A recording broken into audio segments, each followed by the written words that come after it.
Hey guys, tonight we rate traveling back to a time and place that was about to have its 15 minutes of fame, whether it wanted it or not.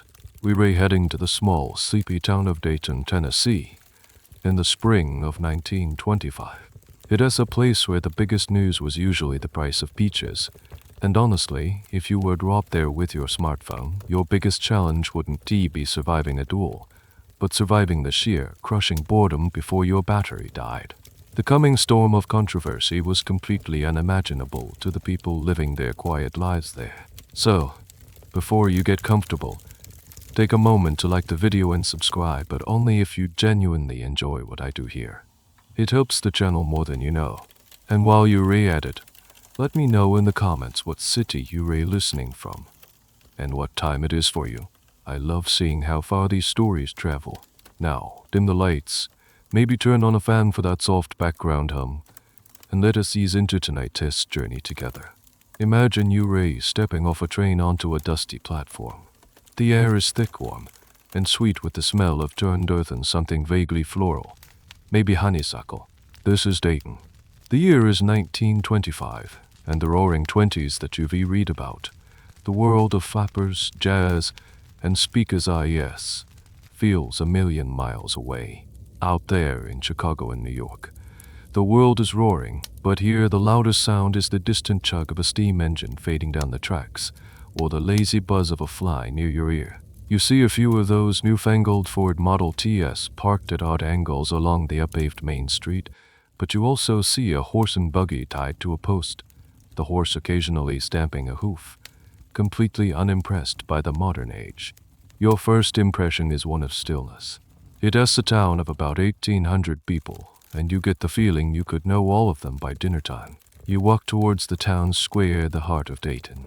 The centerpiece is the Rhea County Courthouse, a proud, slightly weathered red brick building with a white clock tower. It looks important, solid, the kind of place where disputes over property lines and public drunkenness are settled with stern but familiar authority. You can almost feel the slow, deliberate pace of Southern justice just by looking at it. Surrounding the square are the essential organs of small-town life: a bank, a hardware store, the hotel, and most importantly for our story, a little place called Robinson's Rug Store. Inside these shops, the conversations are not about Freudian psychology or the abstract art coming out of Paris. They ray about the weather, the upcoming strawberry harvest, and the sermon from last Sunday. This brings us to a key point about the era. The 1922s weren't just a party, they were a battleground. This was a decade of intense cultural conflict between the rapidly changing, secular, modern cities and the more traditional, religious, rural parts of the country. Dayton, Tennessee, was planted firmly in the latter. Life here revolved around two things: work and church. Faith wasn't just a Sunday activity, it was the bedrock of the community's identity, the lens through which the world was understood. But don't stay quiet for blissful ignorance. There is an undercurrent of anxiety here. This is where a little-known local detail comes in. Dayton's economy was struggling. The coal mines that had been a major employer were starting to decline.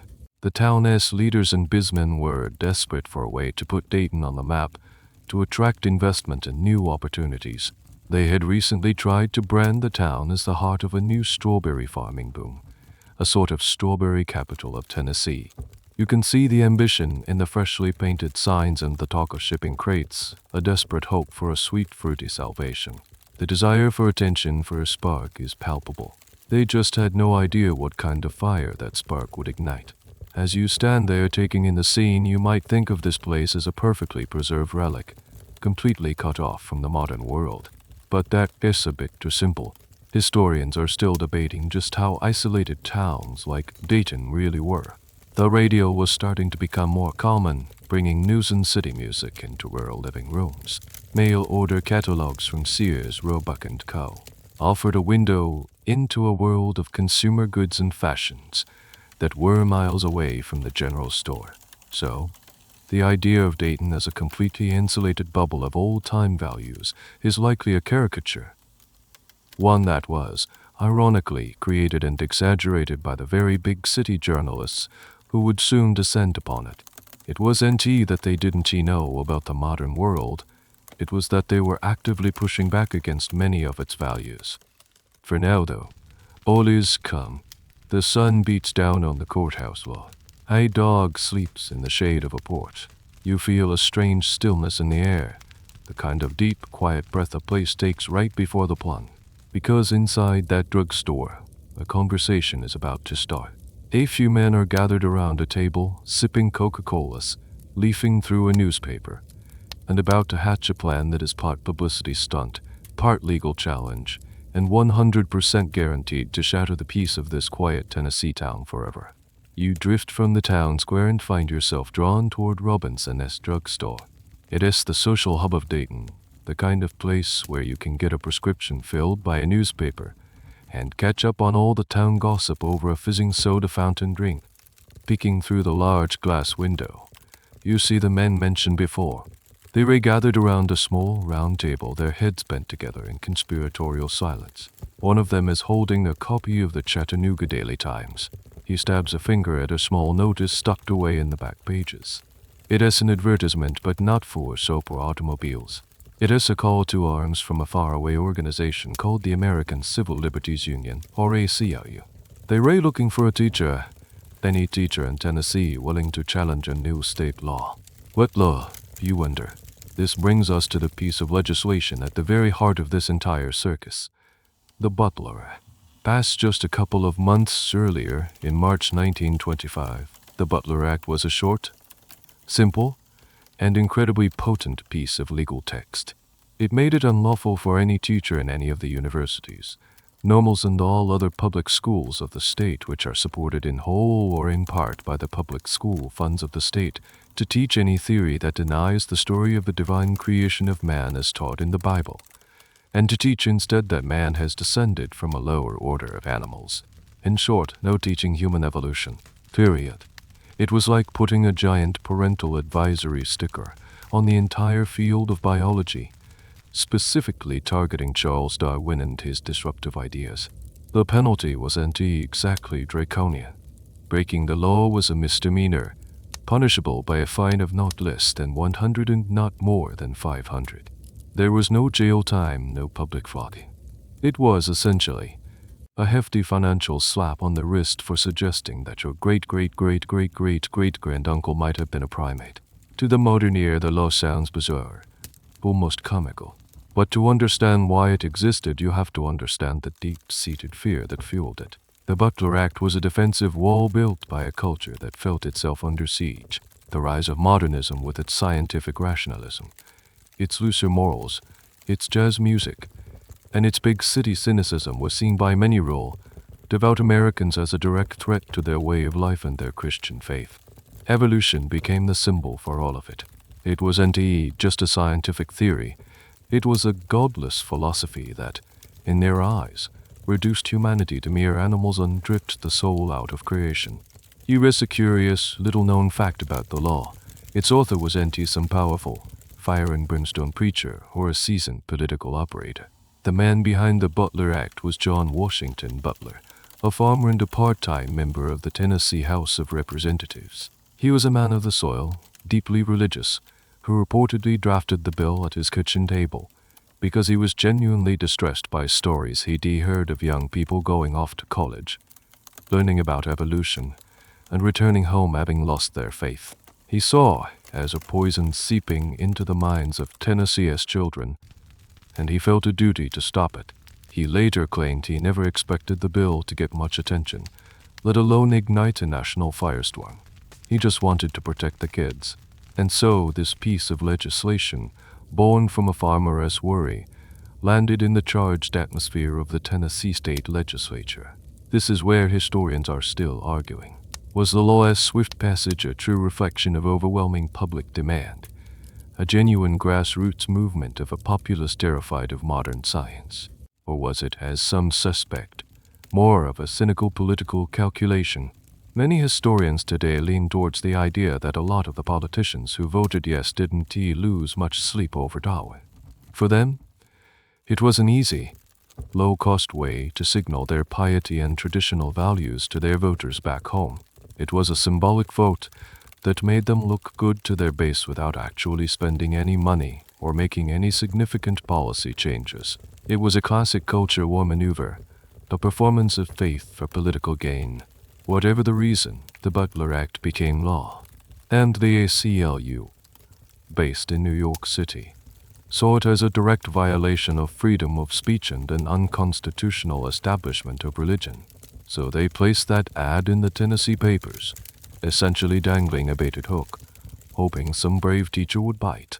Back in Robinson S. drugstore, the men are not debating the finer points of constitutional law or the theological implications of Genesis. You can see it in their eyes. They're businessmen. They're S. George or Apple Yai, a sharp, energetic mining engineer who manages the local coal company. There are the Robinson brothers who own the drugstore. They see that ad not as a call for a hero, but as a golden opportunity. A trial, a big one, with reporters and visitors and money. The kind of attention that could finally, truly put their struggling little town of Dayton on the map. The gears are turning in their heads, not the gears of justice, but the gears of commerce and civic pride. The question was empty if they should take the bait, but who they could convince to be the fish. The air in the drugstore crackles with a new energy. The initial idea, once spoken aloud by George R. Appleyea, hangs in the air like a tantalizing promise. A trial. Here, in Dayton. It is a crazy idea, but the more they think about it, the more brilliant it seems. Forget strawberries. This was a harvest of headlines, and it was ripe for the picking. You can almost see the mental calculations happening behind their eyes. Visiting journalists would need hotel rooms, food, telegraph services. Spectators would need souvenirs. A big, sensational trial would be an economic stimulus package delivered by controversy. It was perfect, but there was a problem. A legal challenge needs a defendant. The ACLU's ad was clear. They needed a teacher who had actually broken the Butler Act. The men around the table look at each other. Who among the local educators would be willing to stick their neck out for this? It would mean confessing to a crime, facing public scrutiny, possibly losing their job, and becoming the center of a storm. It was a big ask. Appleyea, the energetic mining engineer and the main instigator of this whole scheme, knew he had to find the right person, someone agreeable, maybe a little bit impressionable, and not too deeply entrenched in the town's conservative power structure. This is where the story pivots from a grand cultural clash to something much more mundane. A group of guys trying to talk a friend into doing something a little bit crazy. Their plan was born in a courtroom or a university lecture hall. It was hatched right there, over lukewarm sodas. This brings us to a critical, often misunderstood point. The Scopes trial was an organic event that spontaneously erupted from the Tennessee soil. It was an engineered controversy, a meticulously planned pseudo-event, as the historian Daniel Borston would later call it. It was manufactured for public consumption from the very beginning. The town leaders of Dayton were defending a sacred law. They were deliberately seeking to have it challenged within their city limits for the publicity it would generate. They were, in modern terms, trolling the legal system for clicks and tourists. Their eyes land on a potential candidate. A young man is sitting at the soda fountain, minding his own business. They called him over. His name is John T. Scopes, and he is about to be offered the role of a lifetime. The men lay out their proposition. It is all very friendly, very casual. John, or Appleyea might have said, we've been talking about this new law, the Butler Act. It is a terrible law. It is putting our state in a bad light, making us look like a bunch of hicks. They flatter him a little, appealing to his sense of modern education and progress. Then comes the pitch. The ACLU in New York wants to challenge it. They'll pay all the legal fees. We just need a teacher to volunteer. It would be a great thing for Dayton. Put us on the map. They are essentially asking him to be the lead actor in a play they've just written. He has to be the willing lawbreaker, the test case, the sacrificial lamb or monkey as the case would soon be called. It is a moment of immense pressure for a 24-year-old man who just wanted to coach football. Here we stumble upon a quirky, almost comical detail of the setup.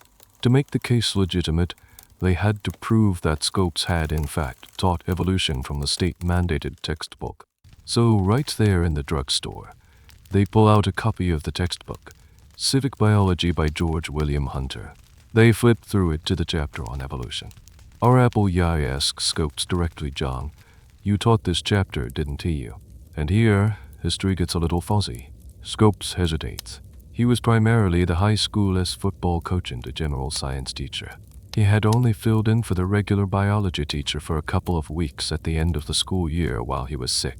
Did he actually cover the chapter on evolution? He cowed and to be sure. Some of his own students later said they didn't remember him ever teaching it. The exact nature of Scopes' crime is one of those points that historians still debate with a certain amusement. Did he actually violate the Butler Act? It is highly questionable. In his own autobiography, Scopes admitted he was uncertain, writing, I was sure I had taught evolution. But for the Dayton boosters, this was an inconvenient detail. They needed a crime, so a crime there would be. They essentially coached him. They pointed to the book. He agreed he had used it, and that was good enough for them. They then had one of the men go down to the courthouse and swear out a warrant for John Scopes' arrest, charging him with the crime they had just persuaded him to confess to. The whole thing feels less like a principled stand for academic freedom and more like a scene from a Coen Brothers movie. It is a group of small-town operators, driven by a mix of civic pride and financial desperation, persuading a young man to become the public face of a national debate he barely had a stake in. They were fighting for the soul of America. They were fighting for the revitalization of Rhea County. The grand, epic battle between science and religion that was about to unfold was, at its very inception, a pure stunt. The first shots in this culture were fired not from a pulpit or a laboratory, but from a booth in a drugstore, all in the hope that the world would come to watch the show. So who was this young man who agreed to become the defendant in what was about to become the most famous misdemeanor case in American history? Let us take a closer look at John Thomas Scopes. If you were to picture a radical firebrand, a crusading intellectual eager to fight for academic freedom, you would be completely wrong. In fact, if you were casting the role of reluctant protagonist, you couldn't find a better candidate than Scopes. He was, by all accounts, a quiet, likable, and thoroughly unassuming 24-year-old. Imagine him standing there in Robinson's drugstore, the center of attention for the town's business leaders. He has reddish blonde hair, a pair of glasses, and a slightly shy, boyish demeanor. He is not a native of Dayton. He is from Kentucky, a transplant who had come to this small Tennessee town for a job. His main role at Rhea County High School was even teaching biology. His passion and his primary responsibility was coaching the football team. He also taught general science and physics. He was the kind of teacher who was popular with the students, more of a friendly older brother figure than a stern authority. He was modern. Yes, he believed in science. He enjoyed dancing. He had a girlfriend, but he was no revolutionary. His agreement to be the test case was born out of a deep-seated passion for Darwinism. As we've established, he was even sure he had technically broken the law. His motivation was more complex and, frankly, more relatable. Firstly, there was a degree of peer pressure. You have the town's most influential men telling you this is a good idea, not just for you but for the whole community. It is hard to say no. Secondly, there was a genuine, if mild, belief in principle. He told our employee, if you can prove that I've taught evolution, then I'll be willing to stand trial. He believed the Butler Act was a bad law.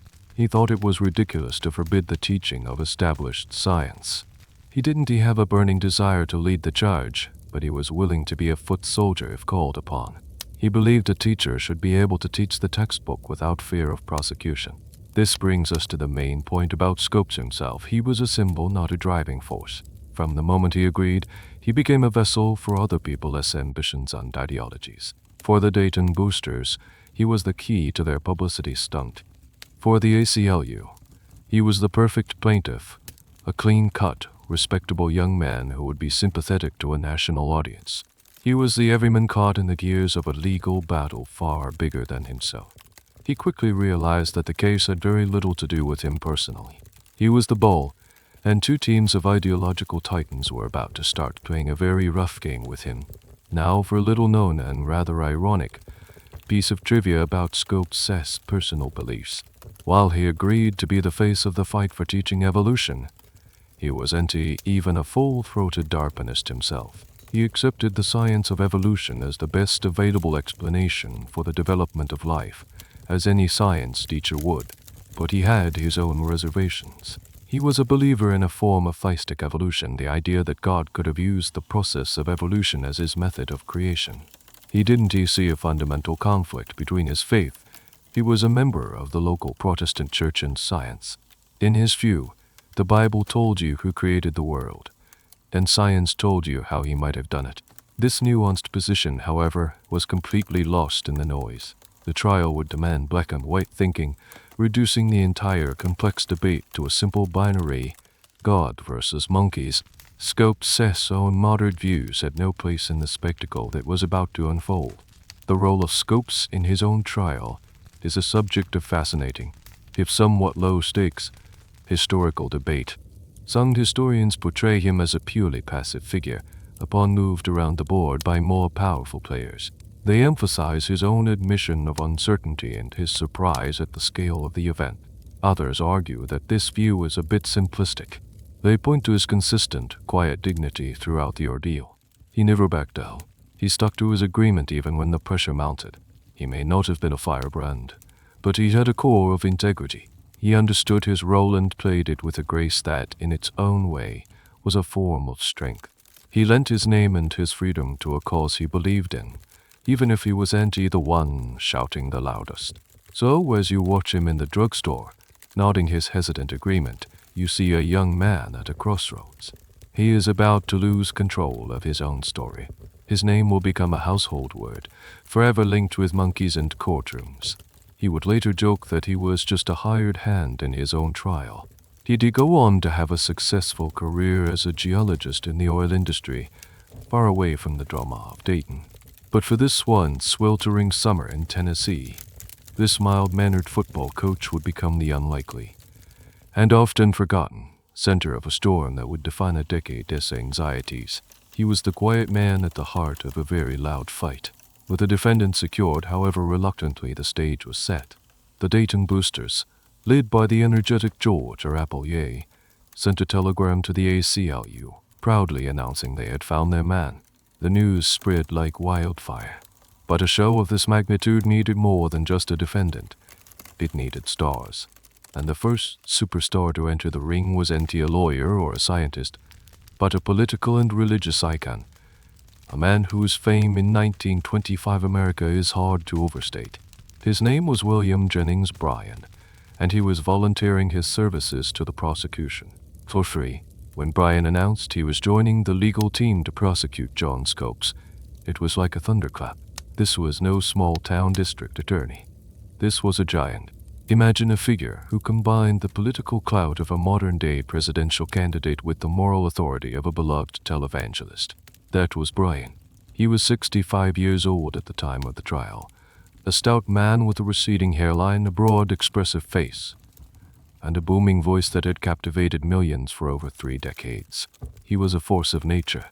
His entry into the case completely transformed its scale. It was no longer just a test case about a Tennessee law. It was now a national crusade, and Bryan was its knight. To understand his impact, you have to understand his history. This is the central point about Bryan's involvement. He was the living embodiment of the traditional, rural, and populist America that felt threatened by modernism. He had built his entire career on being the voice of the common man against the powerful Eastern elites. He ran for president 3 times as the Democratic nominee, first in 1896 with his famous Cross of Gold speech, which electrified the nation with its defense of farmers and laborers against the bankers and industrialists. He never won the presidency, but he won the hearts of a huge portion of the country. He served as Secretary of State under Woodrow Wilson, resigning on principle when he felt the country was moving too close to entering World War I. He was a devout pacifist and a man of deep, unwavering faith. In his later years, his focus shifted from economic populism to religious fundamentalism. He saw Darwin's theory of evolution as the single most dangerous idea of the modern age. He believed it was a brutal philosophy that justified war, promoted social inequality through the twisted logic of social Darwinism, and most importantly, eroded the foundations of Christian morality. For him, this trial in Dayton wasn't about a minor legal infraction. It was a battle for the soul of the nation, a chance to publicly slay the dragon of scientific materialism. Now for a fascinating and somewhat contradictory tidbit about the great commoner, as he was known. Despite being the champion of a literal interpretation of the Bible, Bryan was not, by his own definition, an uneducated man who rejected all science. In fact, he was keenly interested in it. The quirk is what he chose to accept and reject. He had no problem with geology suggesting the Earth was millions of years old, or with astronomy and physics. His singular obsession was with the theory of evolution, specifically as it applied to human origins. He once famously said he had no issue with the science of the rocks, but he drew the line at the jungle theory of man. His opposition was highly specific and deeply personal. He believed that the idea of human descent from other animals was an attack on the unique, God-given dignity of mankind. He saw it as a doctrine of despair, and he was willing to devote the final years of his life to fighting it. Bryan's precise role in the rise of American fundamentalism is still a hot topic for historians. Was he the genuine leader of a massive, grassroots religious movement, or was he an aging political figure who latched onto the anti-evolution cause as a way to remain relevant in a changing political landscape? Some scholars argue that he was the heart and soul of the movement, lending his immense prestige and oratorical skill to a cause that might have otherwise remained on the fringes. They see him as a true believer, a man on a mission from God. Others take a more cynical view. They suggest that Bryan, a master of public opinion, saw the growing anxiety over modernism and positioned himself at the front of the parade. They argue that he oversimplified complex theological issues and turned the anti-evolution cause into a political tool, a precursor to the modern culture wars. The truth, as is often the case, is probably somewhere in the middle. He was likely a true believer who also happened to be a brilliant politician, and he saw no contradiction between the two. So when you picture William Jennings Bryan preparing to travel to Dayton, don't imagine a simple country preacher.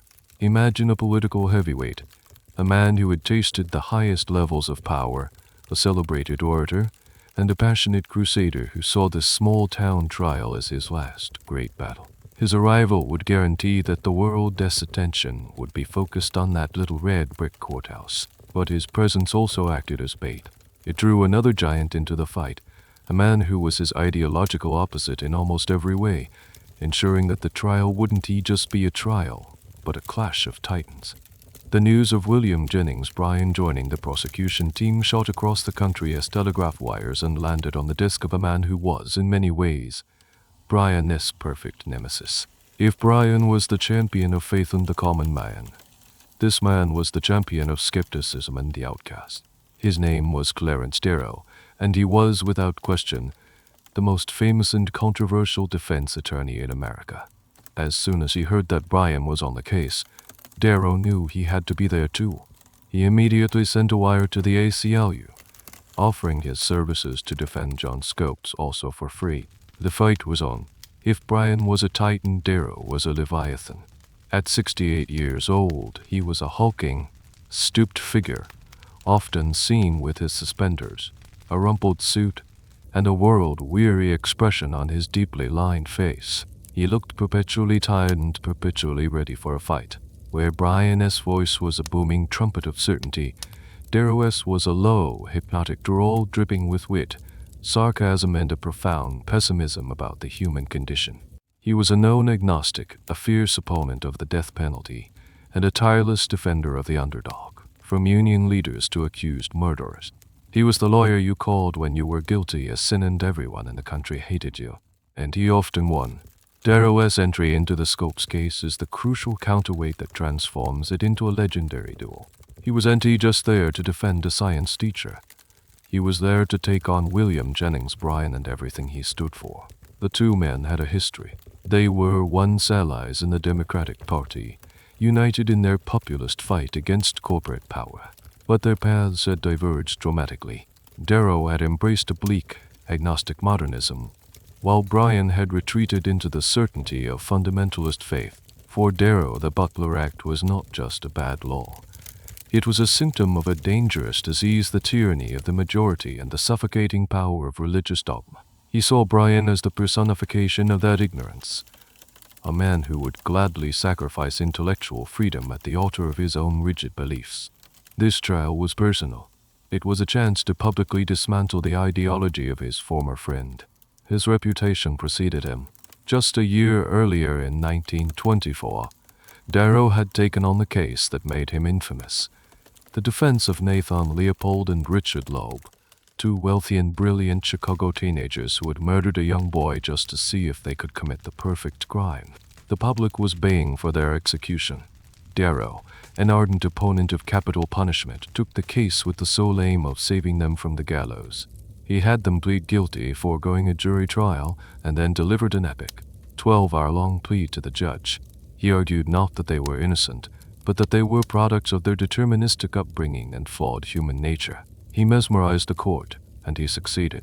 They were sentenced to life in prison instead of death. This case cemented his image as the attorney for the damned, a man who could stare into the abyss of human cruelty and argue for mercy. Here's a lesser-known tidbit about Darrow's personality that reveals a lot about his courtroom style. He was a master of applied psychology and what we might now call jury science. He believed that cases were won not on facts and logic, but on emotion and prejudice. He was famously meticulous about jury selection, believing it was the most important part of any trial.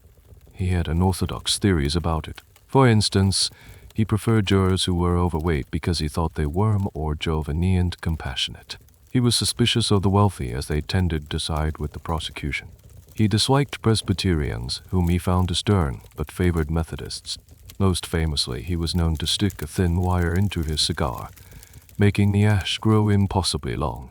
As he spoke, the jury would become so mesmerized by the delicate teetering ash, so anxious that it would fall, that they would become more receptive to his hypnotic arguments.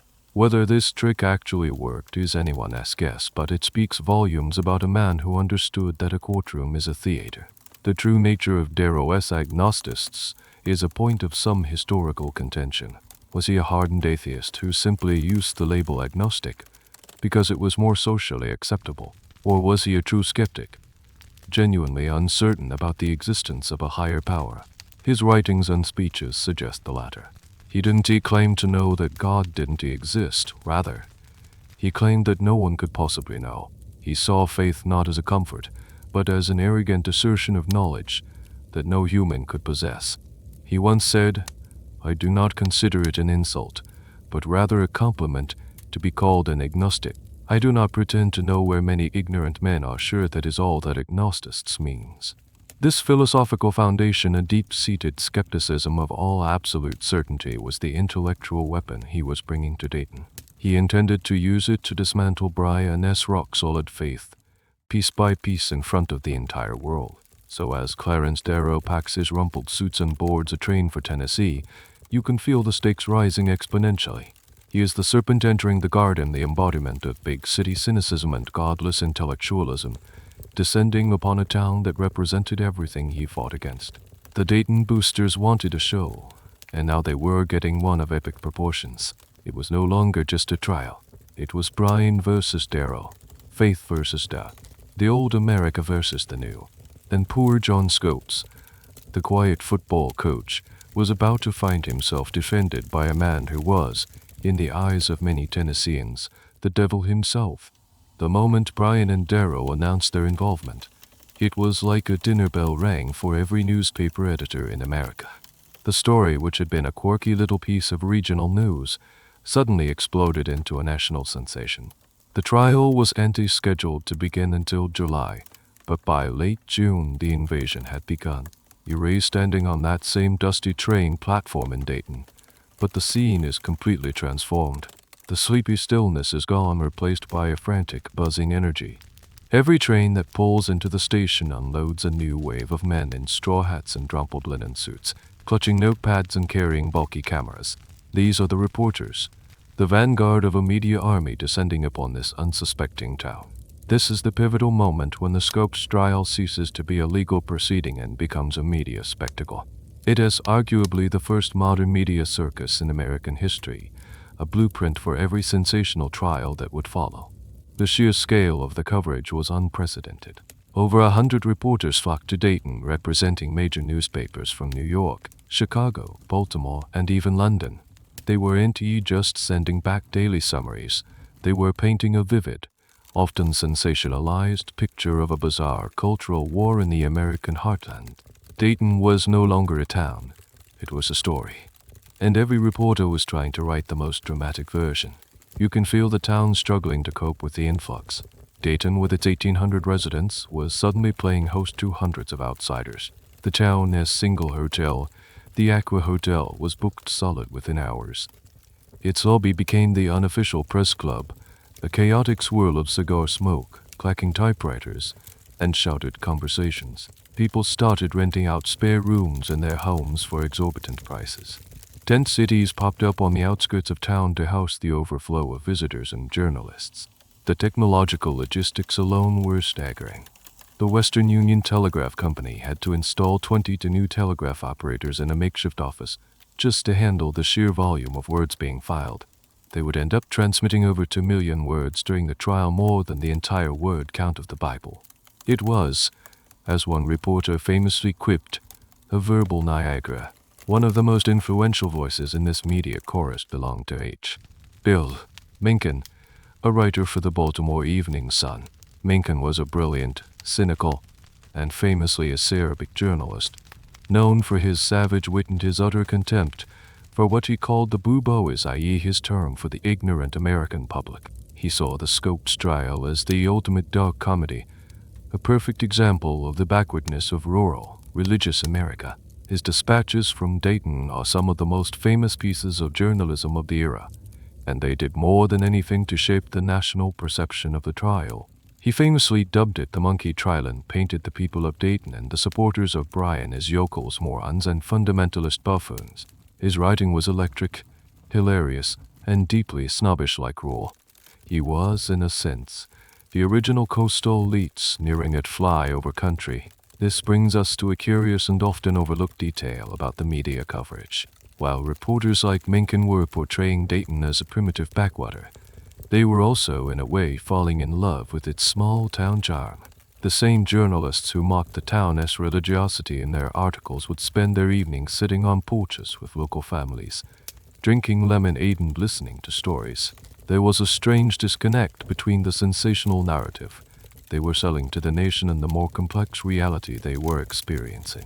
They needed Dayton to be a caricature to make their stories work, so they exaggerated the hillbilly aspects and downplayed the town's genuine hospitality and normalcy. They were both participants in the circus and its harshest critics. The effect of this intense media scrutiny on the trial itself is a subject of endless debate among historians and legal scholars. Did the press simply report the events, or did they fundamentally alter them? The majority of historians argue that the media's presence was a game changer.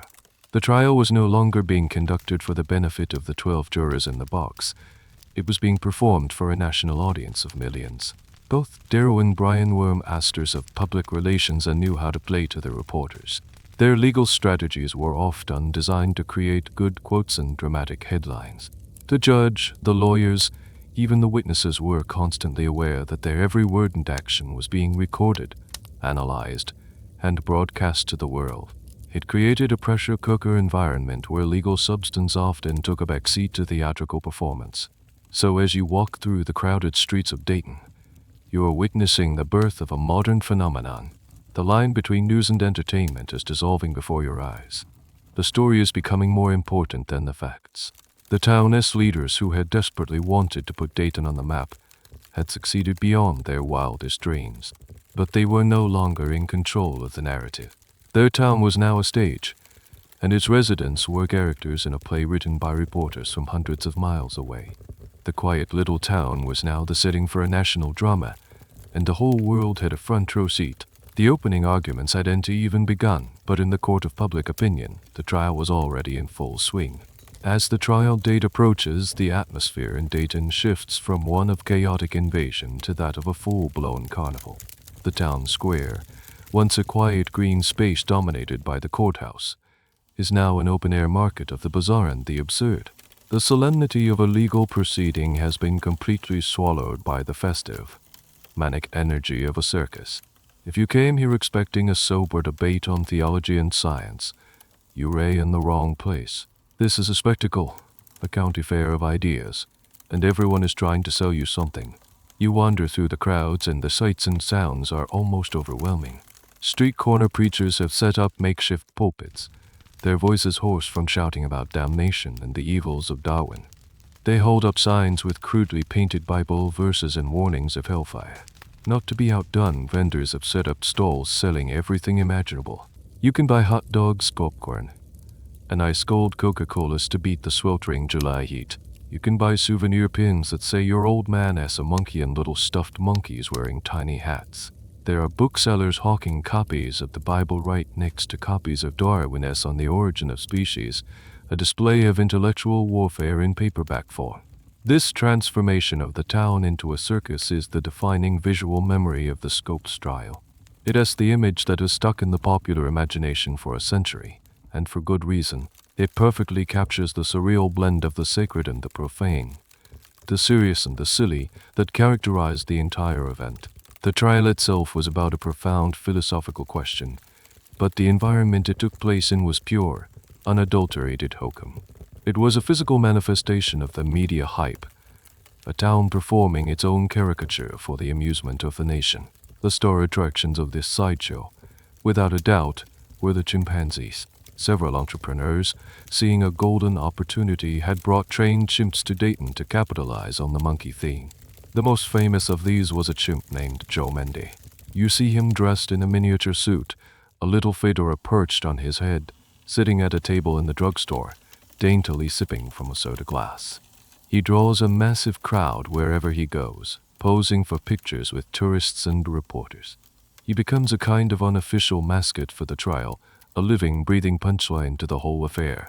The presence of these animals was a stroke of genius from a marketing perspective, but it also served to trivialize the very real debate at the heart of the trial, reducing it to a simple visual gag. Here we come across a truly strange and somewhat sad little piece of history. The town actually considered holding the trial in a giant tent. The idea was proposed by a traveling evangelist who offered to build a 20,000-seat tabernacle on the edge of town. He argued it would be the perfect venue for Bryan to preach to the masses. For a moment, the town leaders seriously considered it. Imagine that, the trial of the century held in a revival tent, blurring the line between a court of law and a religious crusade completely. Ultimately, the idea was rejected and they stuck with the courthouse. But the fact that it was even on the table shows just how far things had gone. The goal was no longer justice. It was mass entertainment. Historians are still trying to unravel the meaning of this carnival atmosphere.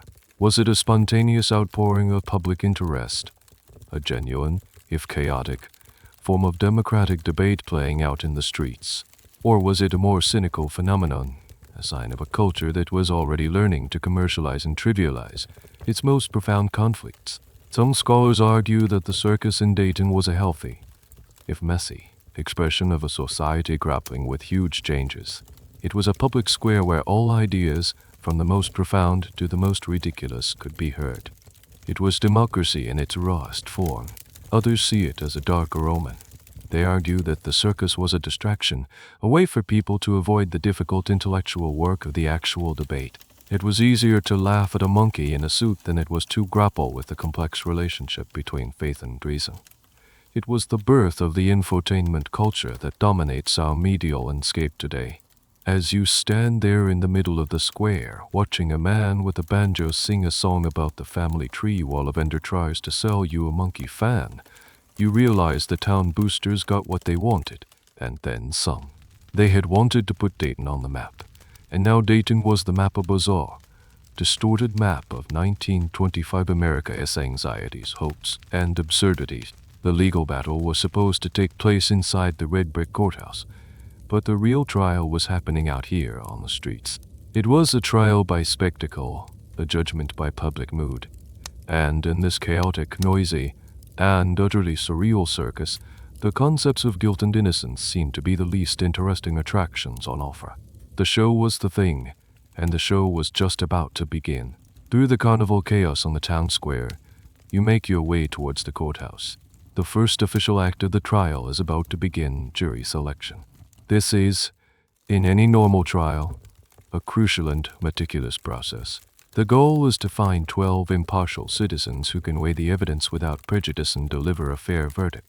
But in Dayton, Tennessee, in July of 1925, the very idea of an impartial juror was a joke. This was a town where people were on the fence about God, the Bible, and evolution. Opinions were not only formed, they were deeply entrenched. Finding 12 men who had already made up their minds was like trying to find 12 men who could fly. This is the central challenge of the stage of the trial. The legal ideal of an unbiased jury colliding with the messy reality of a small, homogeneous, and highly opinionated community. The entire population was, in a sense, already part of the prosecution's case. You watch as the process begins.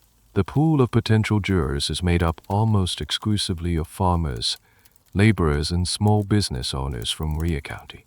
They are, by and large, church-going, Bible-believing men. The judge is a stern-faced man named John T. Ralston, who often opened court with a prayer, begins the questioning.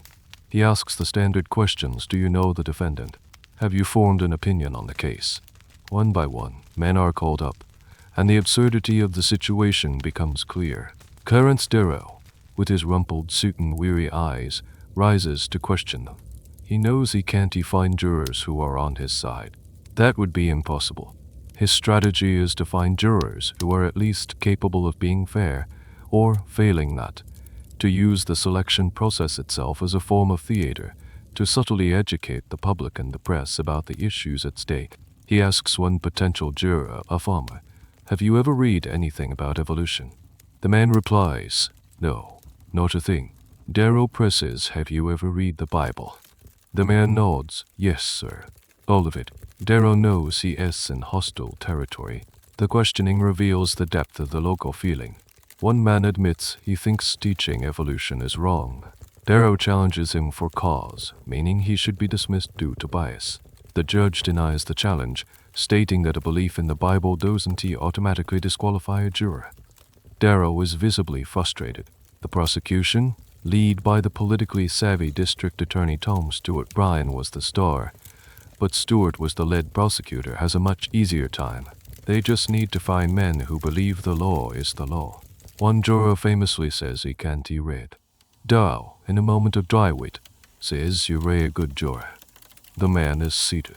Here is a quirky, little-known fact about the jury that was finally selected. It was a panel of 12 men that was, for all intents and purposes, a stacked deck. Of the 12 jurors who would decide John Scopes' fate, 11 were regular churchgoers. 3 were devout fundamentalists who openly admitted to the judge they believed in the literal truth of the biblical creation story. 1 juror was an illiterate farmer. Another admitted he had trouble understanding the difference between the prosecution and the defense. The defense team, in a moment of what seemed like sheer desperation or perhaps strategic genius, ended up not using all of their peremptory challenges, the limited number of times they can dismiss a juror without giving a reason.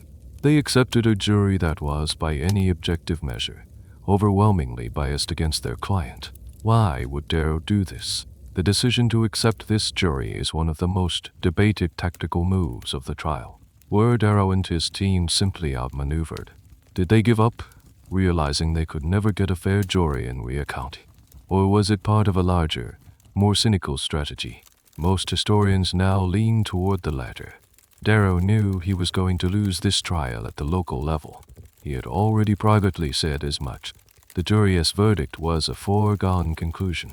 His real goal was not to win an acquittal for John Scopes in Dayton.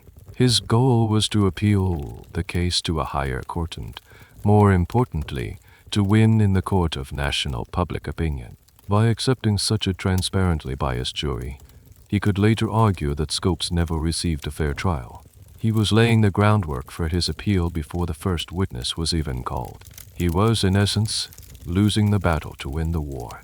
So as the last juror is sworn in, you look at the 12 men sitting in the jury box. They are a portrait of rural Tennessee in 1925. Honest men, hard-working men, but men who were completely unequipped to arbitrate a complex debate about science, religion, and constitutional law. They look confused, overwhelmed, and slightly intimidated by the army of reporters staring at them. They are about to listen to some of the most brilliant legal and rhetorical minds in the country argue over their heads. They thought they were there to decide if a local teacher broke a local law. They had no idea they were merely props in a much grander production. Their purpose not to deliberate, but to deliver the inevitable verdict that everyone in the courtroom already knew was coming. The stage was set, the actors were in place, and the jury was, for all practical purposes, irrelevant. With the jury selected, the trial proper can finally begin. The date is July 10, Yaotou. The heat is suffocating. You manage to squeeze your way into the Rhea County Courthouse, and the atmosphere inside is even more intense than the carnival outside. The room is packed far beyond its capacity. Every seat is taken, the aisles are jammed, and people are standing shoulder to shoulder along the walls, fanning themselves furiously with anything they can find: newspapers, cardboard fans from the local funeral home, even legal documents. The air is a heavy, stagnant soup of sweat, dust, and cheap perfume. It smells like a packed church on the hottest day of the year. This is the setting for the opening act, and the scene is one of pure chaos. The judge, John Ralston, bangs his gavel, but the sound is swallowed by the din of the crowd. Reporters are jostling for position, their faces slick with sweat. The lawyers huddle at their tables, which are piled high with books, not just law books, but Bibles, biology textbooks, and scientific treatises. It looks less like a courtroom and more like a cluttered, overheated library. This oppressive, claustrophobic environment is a key feature of the trial's first days. It wasn't a sterile, solemn legal proceeding. It was a hot, messy, and deeply uncomfortable public gathering. The main event of the first day is the opening prayer.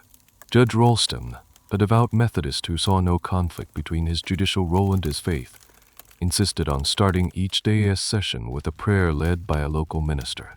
Clarence Darrow immediately objects. He rises slowly, his voice a tired drawl, and argues that in a trial concerning the separation of church and state, opening with a sectarian prayer is highly prejudicial. He argues that it sets a tone of religious authority in a place that should be governed by secular law. It is a bold move. You can feel a ripple of shock and disapproval go through the local spectators in the courtroom. Who objects to prayer? The judge overrules him. The prayer proceeds. Darrow has lost his first battle, but he has won a larger point for the reporters scribbling in their notepads. He has established the central conflict of the trial from the very first moment. It is his secular, legalistic view of the world against the faith-infused worldview of Dayton. This initial skirmish sets the tone for everything to come. It is a preview of the larger war between two fundamentally different ways of seeing America. Now for a peculiar, behind-the-scenes detail about the courtroom layout. The defense team, led by Darrow, was a formidable group of legal minds. It included not just Darrow, but also Arthur Garfield Hayes, a brilliant ACLU lawyer from New York, and Dudley Field Malone, a handsome, fiery Irish-American attorney and former diplomat. The prosecution on its face was equally impressive, headlined by the great William Jennings Bryan. However, the actual day-to-day prosecuting was handled by the local district attorney, Tom Stewart, and his sons. The quirk is that Bryan, despite his star power, was not a practicing lawyer in the traditional sense. He hadn't tried a case in decades. He was an orator, a politician, a crusader. The technical, procedural aspects of the law are not his strong suit. This created an odd dynamic where the prosecution's greatest asset was also, in some ways, a legal liability. He was there to make speeches, not to cross-examine witnesses on fine points of law. The actual legal proceedings of the first few days are surprisingly dull. They are bogged down in procedural motions. The defense files a motion to quash the indictment, arguing that the Butler Act is unconstitutional on several grounds. They argue it violates the clause of the Tennessee Constitution that requires the state to cherish literature and science. More importantly, they argue it violates the separation of church and state by establishing one particular religious view, a literal interpretation of Genesis as state-sponsored truth. These are the core legal arguments of the case, the ones Darrow and the ACL you hope to eventually take to the Supreme Court. The debate over these motions is where the lawyers get to show off their rhetorical skills. They are not really arguing for the benefit of Judge Ralston. They know he isn't likely to declare his own state as law unconstitutional. They are performing for the press gallery. Dudley Field Malone, for the defense, gives a particularly powerful speech, his voice ringing with passion.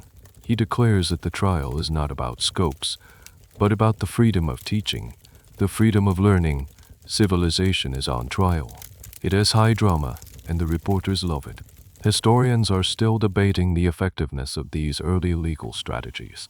Did Darrow and his team make a mistake by focusing so heavily on these abstract constitutional arguments in a courtroom that was clearly more interested in simple facts? Some argue that they came across as arrogant and out of touch, a bunch of New York lawyers trying to lecture a small Tennessee town on the Constitution.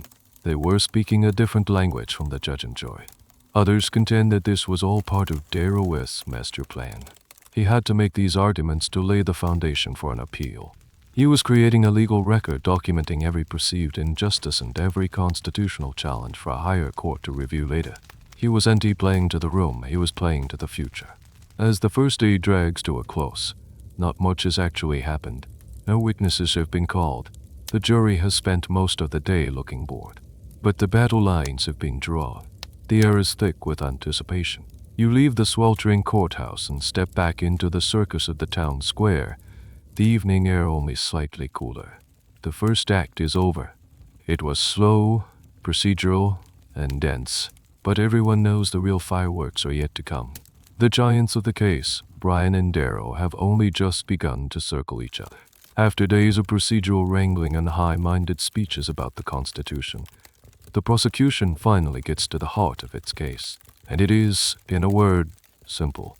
Brutally, devastatingly simple. Their entire strategy can be boiled down to one question: did John T.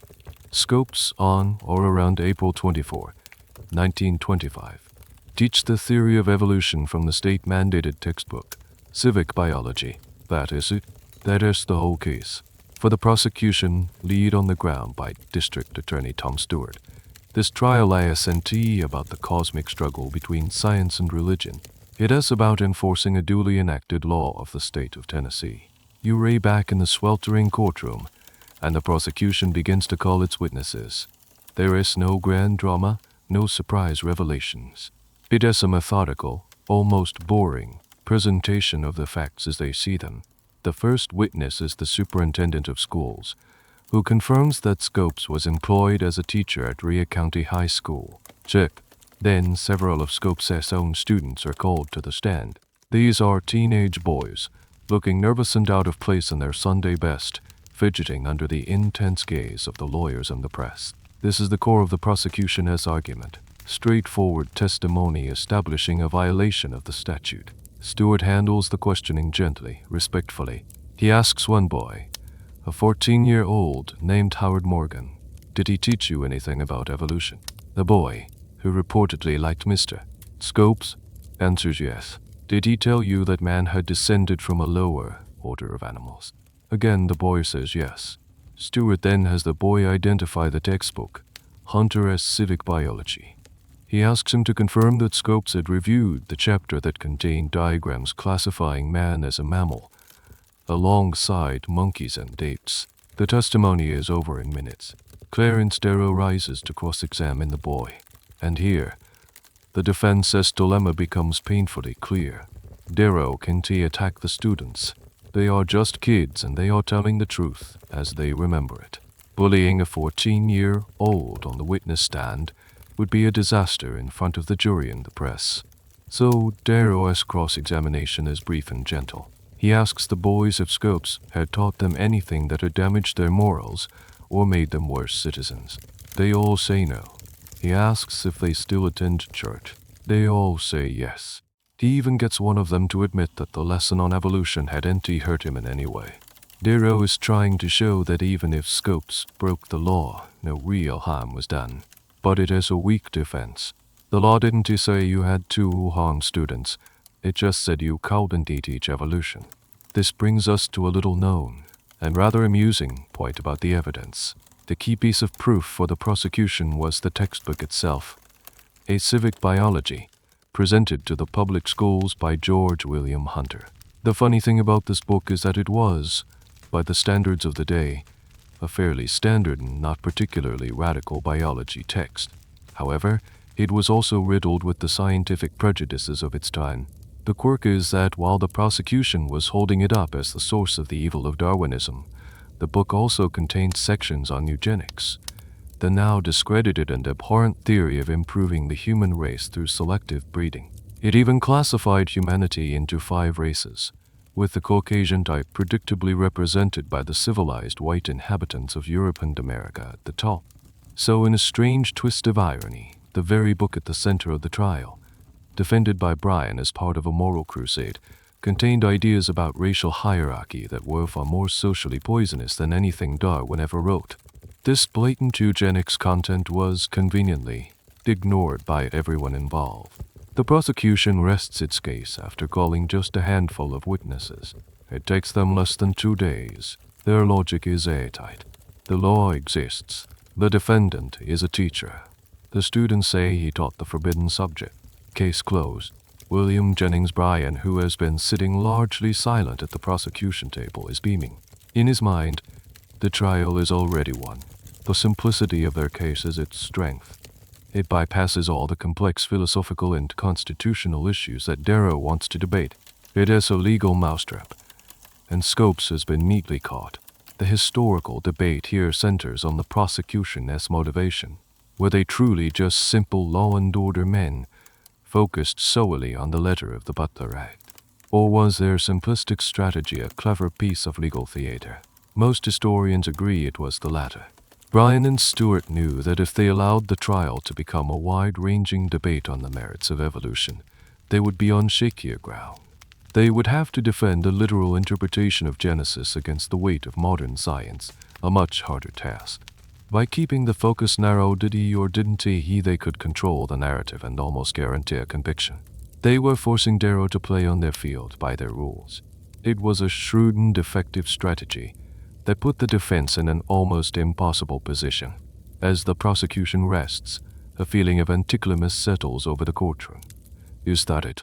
Is this trial of the century just a glorified traffic ticket dispute?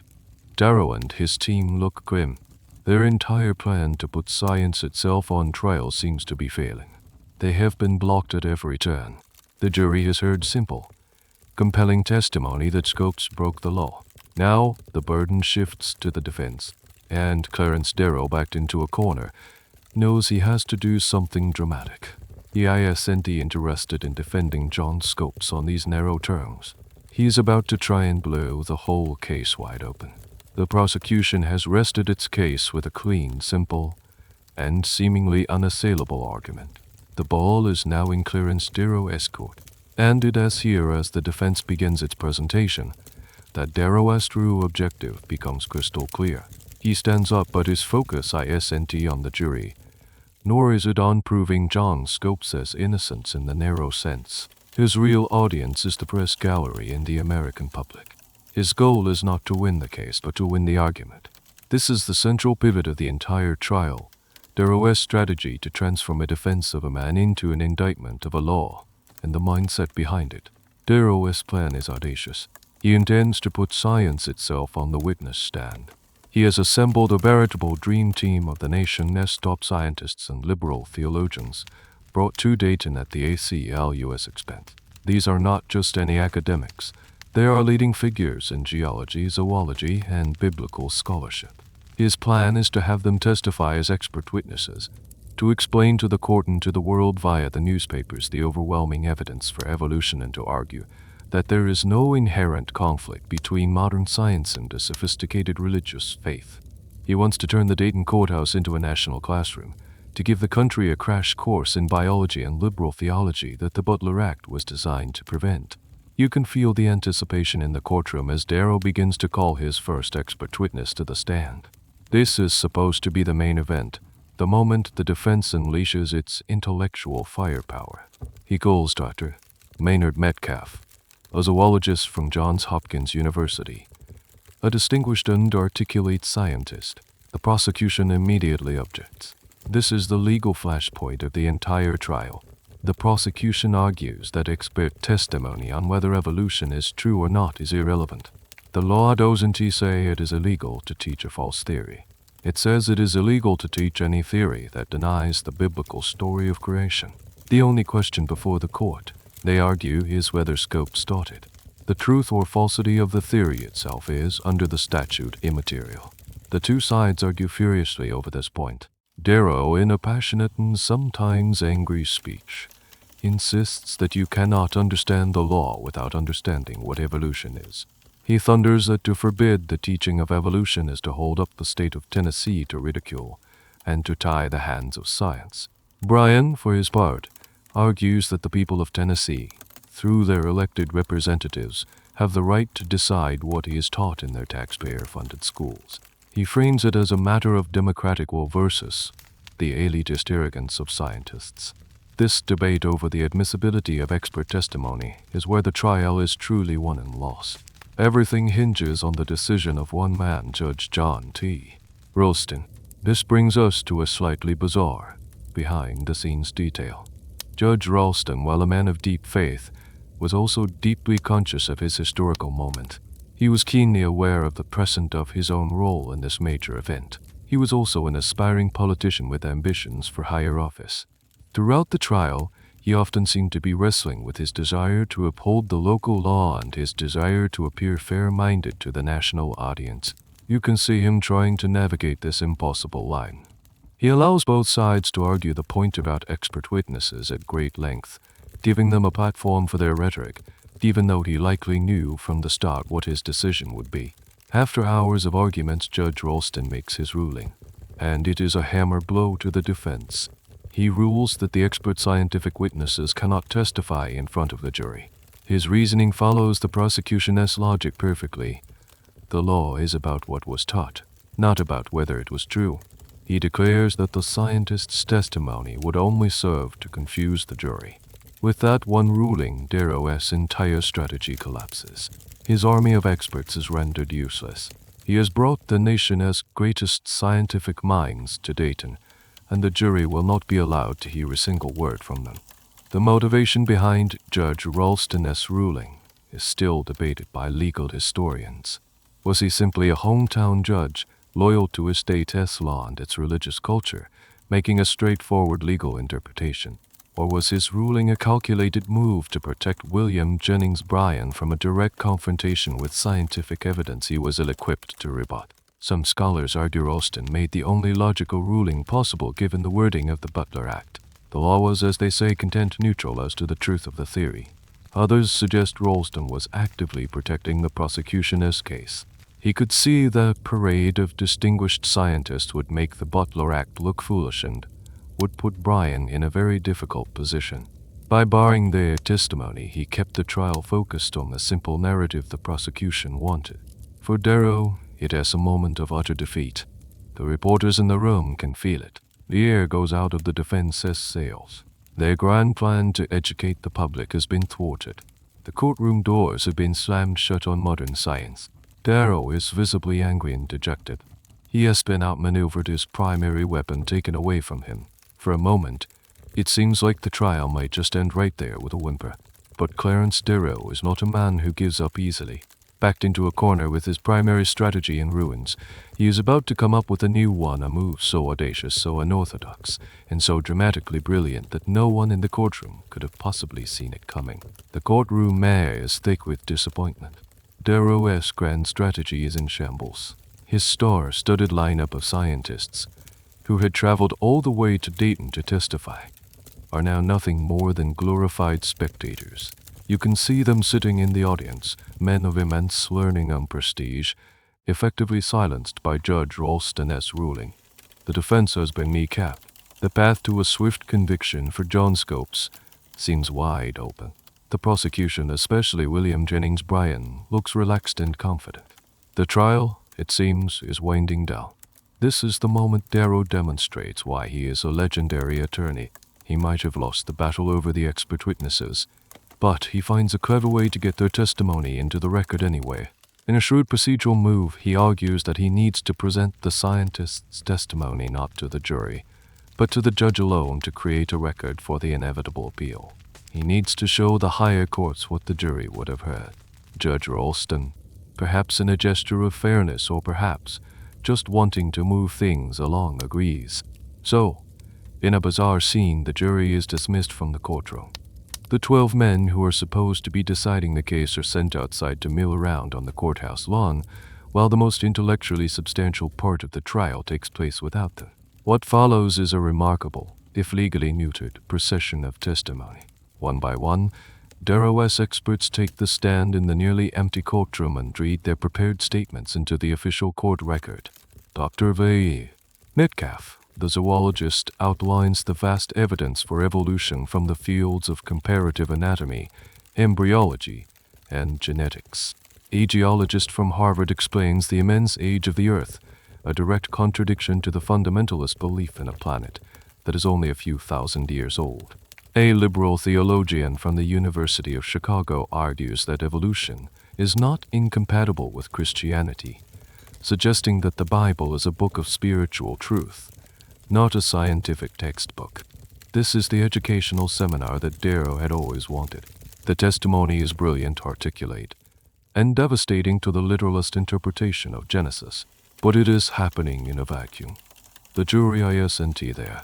The only people hearing it are the judge, the lawyers, and, most importantly, the reporters. Darrow has ingeniously bypassed the judge's ruling. He couldn't get the science to the jury, but he could get it to the press. The next day, newspapers across the country would be filled with detailed summaries of the scientific evidence for evolution, written by the nation's top experts. He had turned the court record into a syndicated newspaper column. This brings us to a little-known and somewhat ironic detail concerning the scientific testimony. While the scientists presented a united front in favor of evolution, the science they were presenting was, by today's standards, incomplete and in some cases, slightly off. For example, the mechanism of genetic inheritance was not yet fully integrated with Darwin's theory of natural selection. The modern evolutionary synthesis, which combines genetics with natural selection, was still a decade or so in the future. Furthermore, a key piece of evidence often cited at the time was the so-called Nebraska Man. This was a supposed prehistoric ape man whose existence was inferred from a single fossilized tooth found in Nebraska. It was hailed by some as a missing link. The funny and embarrassing quirk is that this tooth was later discovered to belong not to a prehistoric human ancestor, but to an extinct species of ape.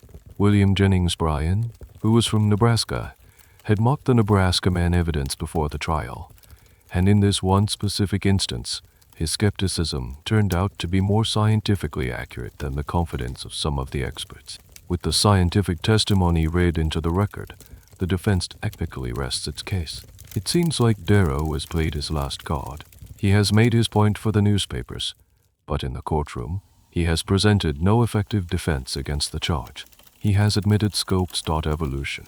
He has failed to get his expert witnesses before the jury. The trial is, for all intents and purposes, over. The prosecution will make its closing arguments, the jury will be recalled, and they will deliver the guilty verdict that has been inevitable from day one.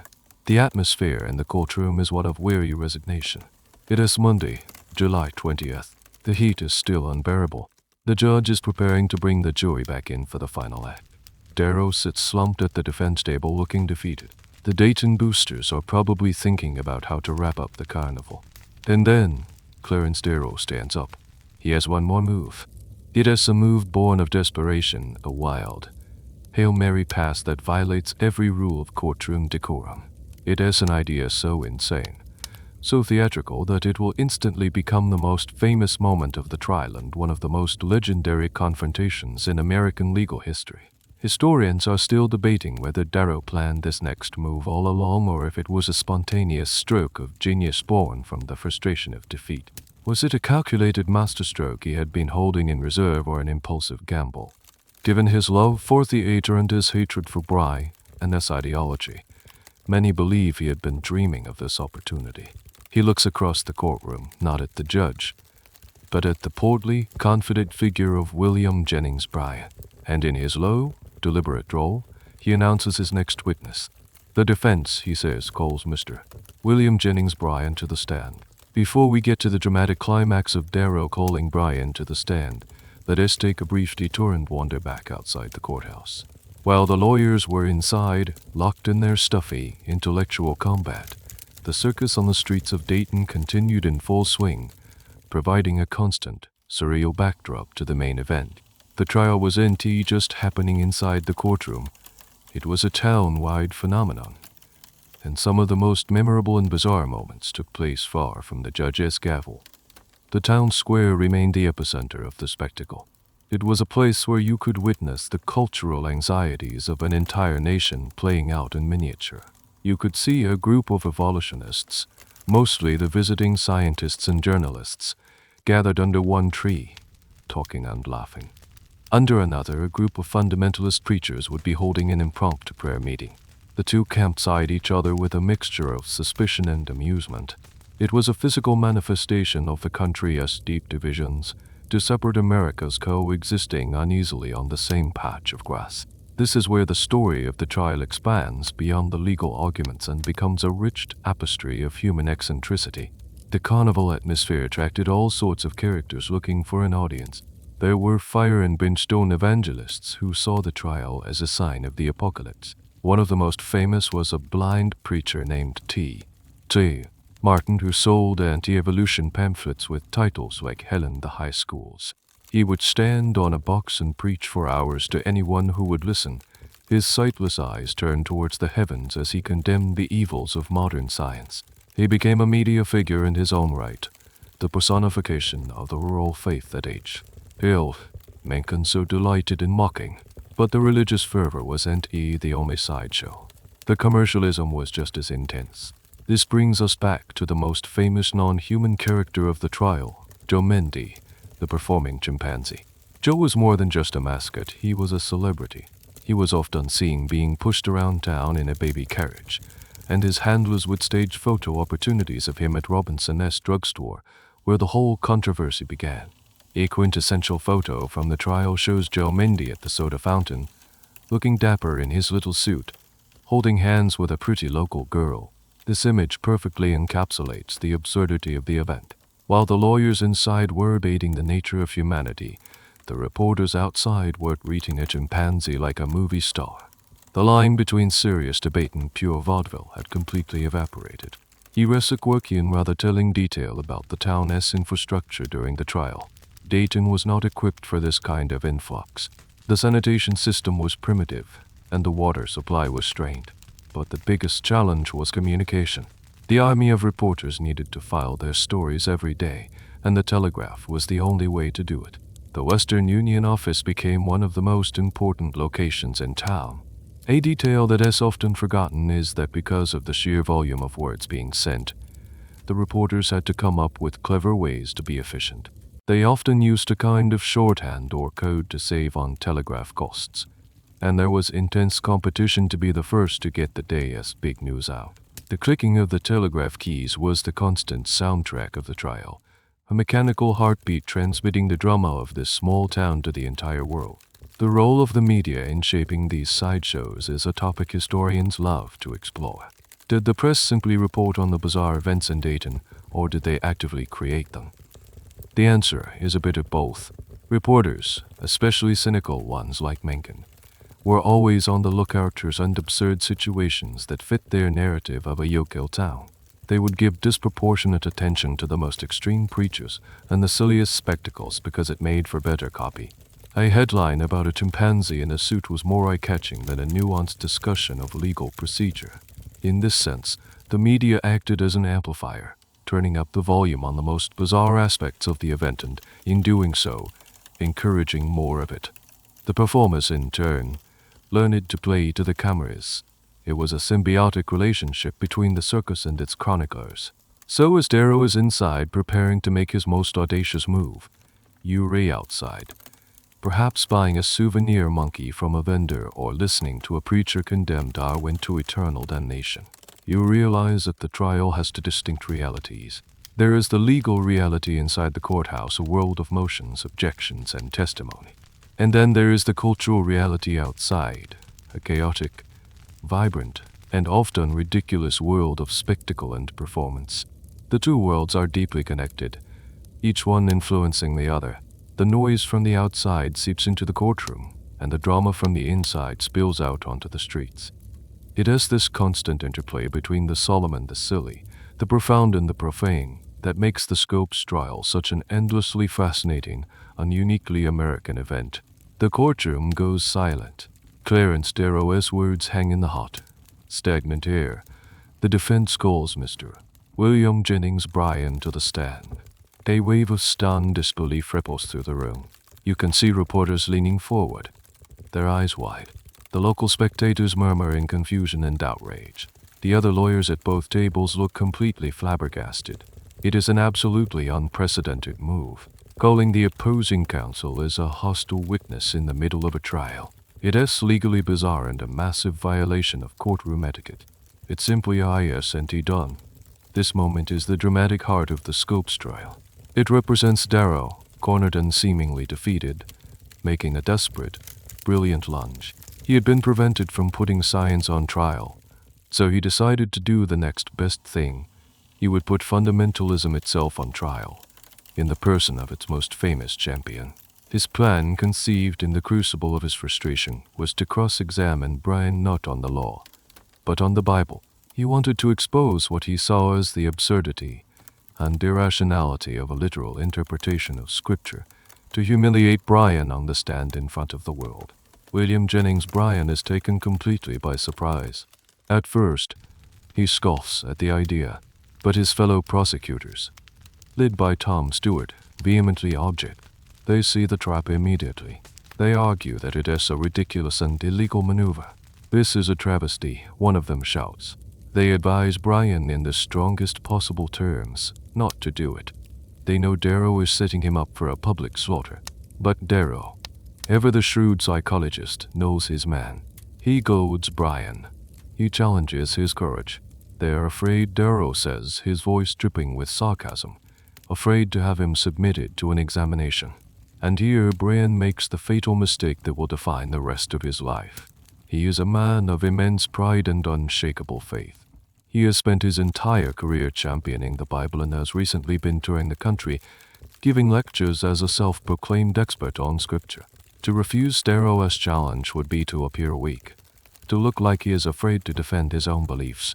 His ego, combined with his sincere belief that he can vanquish the agnostic Darrow, overrides the frantic warnings of his legal team.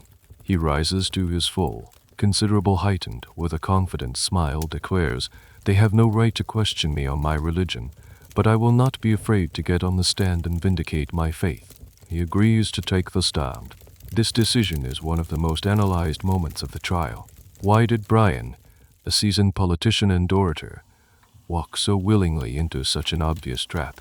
Herein lies a quirky, little-known fact about the situation. Bryan had a condition. He agreed to testify only if Darrow would, in turn, agreed to be called to the stand and be questioned by Bryan about his agnostics.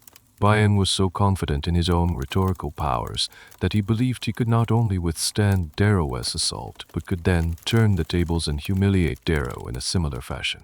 He saw it as a chance for a final, decisive debate, a duel of wits he was certain he would win. Darrow, of course, readily agreed, knowing full well that once Bryan's testimony was over, the trial would effectively end, and he would never have to face that questioning. It was a classic Darrow gamble, and Bryan fell for it completely. The judge, John Ralston, is in a bind. He seems to understand that this is highly irregular, but the two biggest stars of the trial have both agreed to it. The press is on the edge of its seat. The crowd is buzzing with anticipation. To stop it would be to deny everyone the spectacle they have been waiting for. So, in a decision that is still debated by legal scholars, Ralston allows it. Was he simply overwhelmed by the force of will of the two legal giants? Or did he, like everyone else, simply want to see what would happen? Some historians argue that Ralston, by this point, had lost control of his own courtroom. The trial was no longer being run by the judge, but by the personalities of Darrow and Bryan.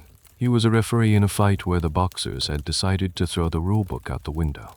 So, the stage is set for the most extraordinary scene of the entire event. William Jennings Bryan, the great commoner, the three-time presidential candidate, the silver-tongued orator and champion of the faith, walks confidently toward the witness stand. He is not being called as a witness to the facts of the case. He knows nothing about whether scopes taught evolution. He is being called as an expert witness on the Holy Bible. The man who had helped block Darrow's scientific experts from testifying was now, ironically, about to become Darrow's theological expert. He settles into the witness chair, fanning himself a look of serene self-assurance on his face. He believes he is about to deliver the final, crushing blow to the forces of modernism and unbelief. He has no idea he is walking into the most skillfully laid ambush of his long and storied life.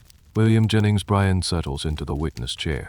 He is in his element, or so he thinks. For decades, he has been a master of the stage, a man who could hold thousands spellbound with the power of his voice and the certainty of his convictions. He looks out at the packed courtroom, at the rows of reporters, at his great adversary Clarence Darrow, and he feels nothing but confidence. He is here to defend the Word of God, a subject on which he considers himself an unparalleled authority. This is not a cross-examination to him, it is a sermon, a chance to testify to the nation. You can see the dramatic contrast between the two men. Bryan, stout and sweating in his shirt sleeves, represents the old guard. He is the voice of traditional faith, of a world where the Bible is not a book to be interpreted, but a divine truth to be accepted. He holds a palm leaf fan, waving it slowly to combat the oppressive heat, a picture of patriarchal certainty. Across from him stands Darrow, stooped and rumpled, a perpetual outsider. He represents skepticism, modernism, and the relentless, uncomfortable probing of intellectual inquiry. He leans against the table, his expression a mixture of weariness and predatory focus. The air crackles. This is more than a legal confrontation, it is a clash of civilizations embodied into old men. Darrow begins his questioning not with a roar, but with a deceptively gentle, almost friendly tone. He starts with the Garden of Eden, or Noah's Ark. He starts by establishing Bryan's credentials. You have given considerable study to the Bible, haven't you, Mr. Bryan? Darrow asks. Bryan beams. Yes, sir. I have tried too. He then admits that he has written and lectured extensively on the Bible, presenting himself to the public as an expert. This is the first part of Darrow's trap, getting Bryan to confirm his own status as a biblical authority. By doing so, Bryan is implicitly agreeing that his answers should be held to an expert test standard. This is the central purpose of this entire exercise for Darrow, to demonstrate that a literal, word-for-word reading of the Bible isn't tenable when subjected to even basic logical scrutiny. He wants to show the world that the fundamentalism Bryan espouses is not just a matter of simple faith, but a complex and often contradictory intellectual position that cannot withstand examination. He is going to force Bryan to defend the literal truth of stories that, when questioned, begin to sound like folklore. As Darrow's questioning begins to zero in on specific biblical stories, you can see Bryan's confidence start to waver ever so slightly. He becomes more defensive, more reliant on broad statements of faith rather than specific answers. Darrow is like a surgeon, making small, precise incisions. He isn't loud or aggressive. His power lies in the relentless, patient application of logic. He is treating the Bible not as a sacred text, but as a hostile witness. Here we encounter a lesser-known but crucial aspect of Darrow's preparation. Darrow wasn't just winging it. He and his legal team, particularly the brilliant Arthur Garfield Hayes, had spent nights poring over the Bible, preparing a long list of all the difficult, contradictory, and scientifically implausible passages. They had done their homework. They had chapter and verse ready. Darrow was indeed just a skeptic. He was a well-armed skeptic. He had a detailed battle plan for this spontaneous examination. This wasn't just a feat of improvisational genius. It was the result of meticulous, scholarly preparation. He was ready to question Bryan on everything from Jonah and the whale to Joshua making the sun stand still. The historical debate around this moment often centers on Bryan's performance. Was he an intellectual lightweight, a man whose faith was a mile wide and an inch deep, as his critics like H. L.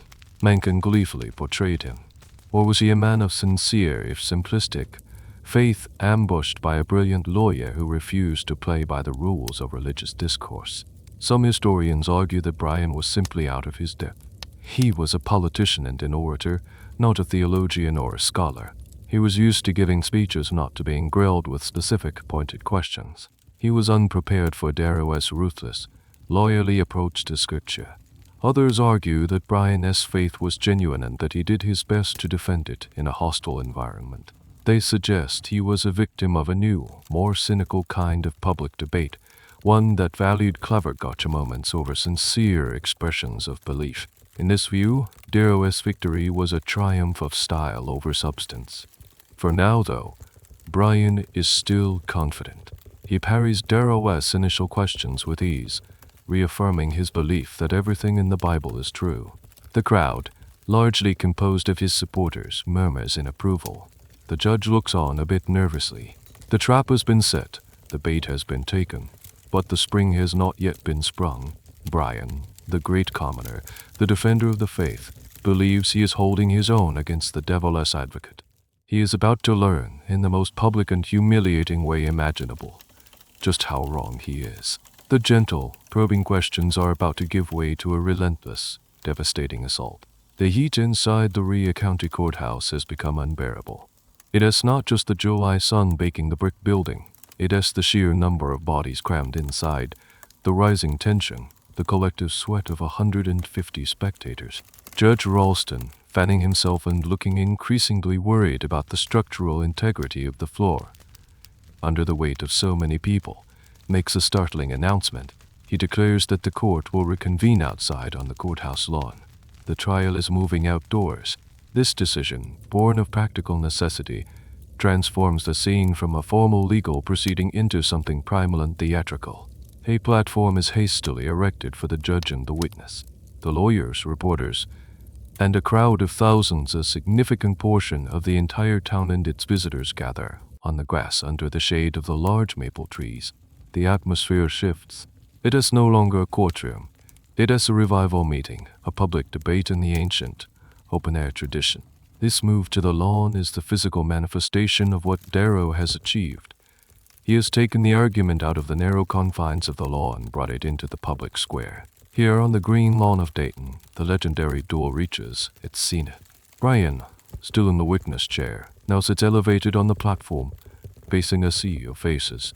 Darrow stands below him on the grass, a small, hunched figure looking up at the giant he intends to topple. The visual is powerful. Darrow, the man of the earth, questioning Bryan, the man who claimed to speak for the heavens. The jury, incidentally, is absent for all of this, having been dismissed long ago. This is pure performance, a show for the press and the people. This is the central, iconic image of the Scopes trial. Darrow, with his suspenders and his relentless, probing questions, systematically dismantling Bryan's literalist faith under the summer sky. He starts with the story of Jonah and the whale. Do you believe that Jonah was swallowed by a big fish? He asks. Bryan defiantly says, yes, sir. But then Darrow presses, do you believe the story literally? Do you think it was a fish made specifically for that purpose? Bryan begins to equivocate. The Bible doesn't say, he replies, his confidence beginning to fray. Darrow moves on. What about Joshua making the sun stand still? Do you believe that? Bryan again says yes. Darrow, feigning scientific curiosity, asks how it could happen. Did the earth stand still? If so, wouldn't it have been turned into a molten mass of matter? Bryan, flustered, retreats into pure faith. The God I believe in could have done it. Darrow's questions become more and more pointed, more and more impossible for Bryan to answer with simple affirmations. He asks about the Tower of Babel, Noah's Ark and the flood, Cain's wife. Where did Cain get his wife if Adam and Eve and their 2 sons were the only people on earth? Bryan, sweating profusely now, not just from the heat but from the pressure, stammers. He suggests there must have been other people on earth that the Bible doesn't mention. Darrow pounces. You believe there were other people on the earth at that time? Yes, Bryan admits. Then you don't take the Bible literally. Darrow's voice is sharp. It has a direct hit. This leads us to a fascinating but often misunderstood detail of the exchange. Darrow's goal was not to prove Bryan a fool for believing in miracles. His real target was the concept of literal interpretation itself. The quirky detail is that he forces Bryan to admit that even he doesn't interpret everything in the Bible literally. The most famous part of the cross-examination concerns the 6 days of creation. Darrow asks Bryan, "Do you think the earth was made in 6 days?" Bryan says, "Not 6 days of 24 hours. He suggests that the days of creation in Genesis could have been long periods of time, perhaps millions of years. This was a common view among many theistic evolutionists, but for a fundamentalist leader to admit it on the stand was a stunning concession. Darrow asks him, "So the Bible doesn't mean what it says?" He presses. Bryan has no good answer. He has been forced to concede that the literal truth he champions requires interpretation, just like everything else. The motivation for Bryan's concession on this point is still a subject of historical debate. Why did he give Darrow that crucial opening? Was it a simple slip of the tongue under immense pressure? Or did it reflect a genuine, if not fully articulated, theological position that was more complex than his public persona suggested? Some historians argue that Bryan was not as rigid a literalist as he was portrayed. His real fight was with Darwinian evolution, not with the idea of an ancient earth. By conceding that the days of creation could be long epochs, he may have thought he was making a reasonable concession that would indeed damage his core argument. But in the theater of the courtroom, under Darrow's relentless attack, it came across as a massive contradiction, a crack in the very foundation of his faith. The crowd, which had started out cheering for Bryan, grows quiet. They are witnessing the public humiliation of their hero. Bryan, who started the day as a confident crusader, is now a confused, angry, and cornered old man sputtering about how Darrow is just trying to slur the Bible. The great commoner has been brought low, not by sophisticated scientific arguments, but by the simple, logical application of questions to his own sacred text. The showdown on the lawn is around. The interrogation on the lawn continues, and the atmosphere grows more intense with every question. Clarence Darrow is no longer just questioning, he is dissecting. His voice, a low and steady drawl, is like a drumbeat, patient and relentless. He has found the cracks in William Jennings Bryan's armor, and now he is systematically widening them, not with anger, but with a calm, almost surgical precision. You ray in the crowd watching this extraordinary spectacle, and you can feel the power dynamics shifting with every exchange. Darrow's method is masterful. He takes the court and its Bryan's fundamentalist faith, the stories that are the bedrock of his worldview, and holds them up to the light of simple reason. He isn't using complex scientific jargon or obscure philosophical arguments. He is using the kind of common-sense questions that any curious child might ask. And that's what makes his attack so devastating. He is exposing the fact that Bryan, the great champion of the Bible, has never truly grappled with the logical implications of a literal reading of his own holy book. This is the central point of the cross-examination, Darrow's use of Socratic irony to corner his opponent. He feigns ignorance, asking for Bryan's help in understanding these difficult passages. "You are the one who is answering the questions," Darrow says with mock deference. "I am simply asking, though." He asks about the Great Flood. How did Noah get every species of animal from all over the world onto one ark? Polar bears from the Arctic, kangaroos from Australia. How did he feed them all? How did he handle the sanitation? These aren't theological questions, they are questions of logistics. They are designed to make the biblical narrative sound not just miraculous, but practically absurd. Bryan becomes increasingly flustered. His answers, once booming and confident, are now defensive and evasive. He repeatedly falls back on the same refrain. The Bible says so, or with God, all things are possible. But Darrow won't let him off the hook. He pushes for specifics. When Bryan claims the Great Flood happened around 2348 B.C., Darrow asks if he is aware of other ancient civilizations, like the Chinese or the Egyptians, that have recorded histories dating back long before that supposed global flood. "Have you ever investigated those?" he asks. Bryan is forced to admit that he has not. He, the great expert on world history as told by the Bible, is revealed to know almost nothing about actual world history as recorded by other cultures. This leads to one of the most poignant and revealing tidbits of the exchange. Darrow asks Bryan about other religions. He asks if Bryan has ever read the Koran, or the teachings of Confucius, or the sacred texts of Buddhism. In each case, Bryan admits that he has not. Darrow's point is subtle but powerful. He is painting a picture of Bryan not as a man of deep and considered faith, but as a man of profound and willful ignorance.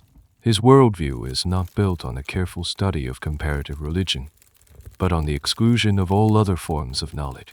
He is an expert in one book and one book only, and he is hostile to any information that might challenge it.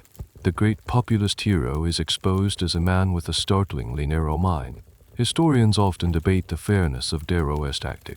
Was he engaging in a genuine intellectual debate, or was he simply bullying an old man, using his superior legal skills to make a mockery of sincere religious belief?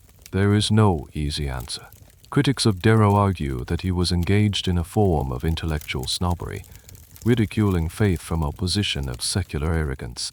They contend that religious faith and scientific rationalism are two different language games, and that Darrow was unfairly applying the rules of one to the other.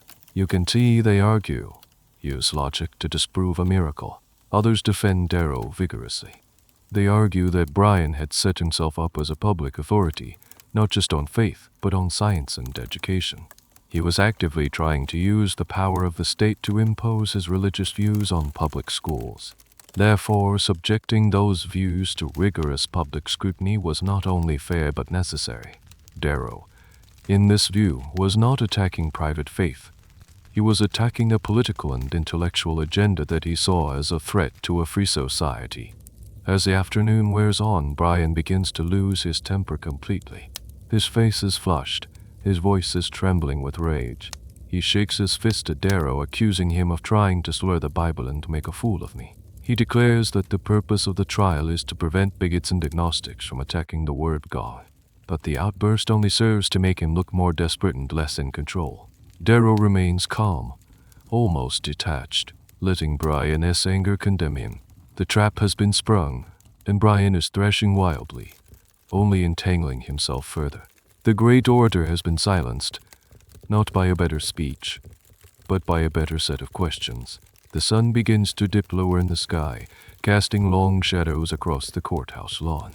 The marathon cross-examination is reaching its breaking point.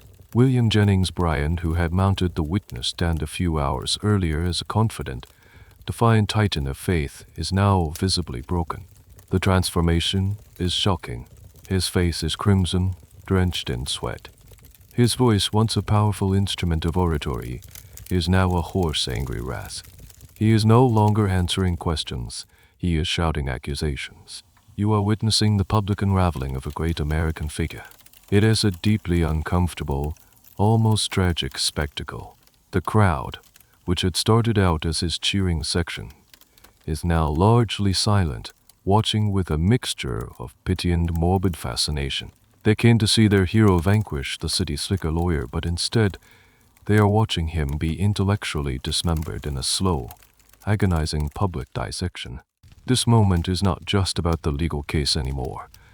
It is about the collapse of a man's authority and the humiliation of a deeply held worldview. The climax of the confrontation comes when Darrow returns to the central question of the trial, the conflict between science and the literal reading of the Bible.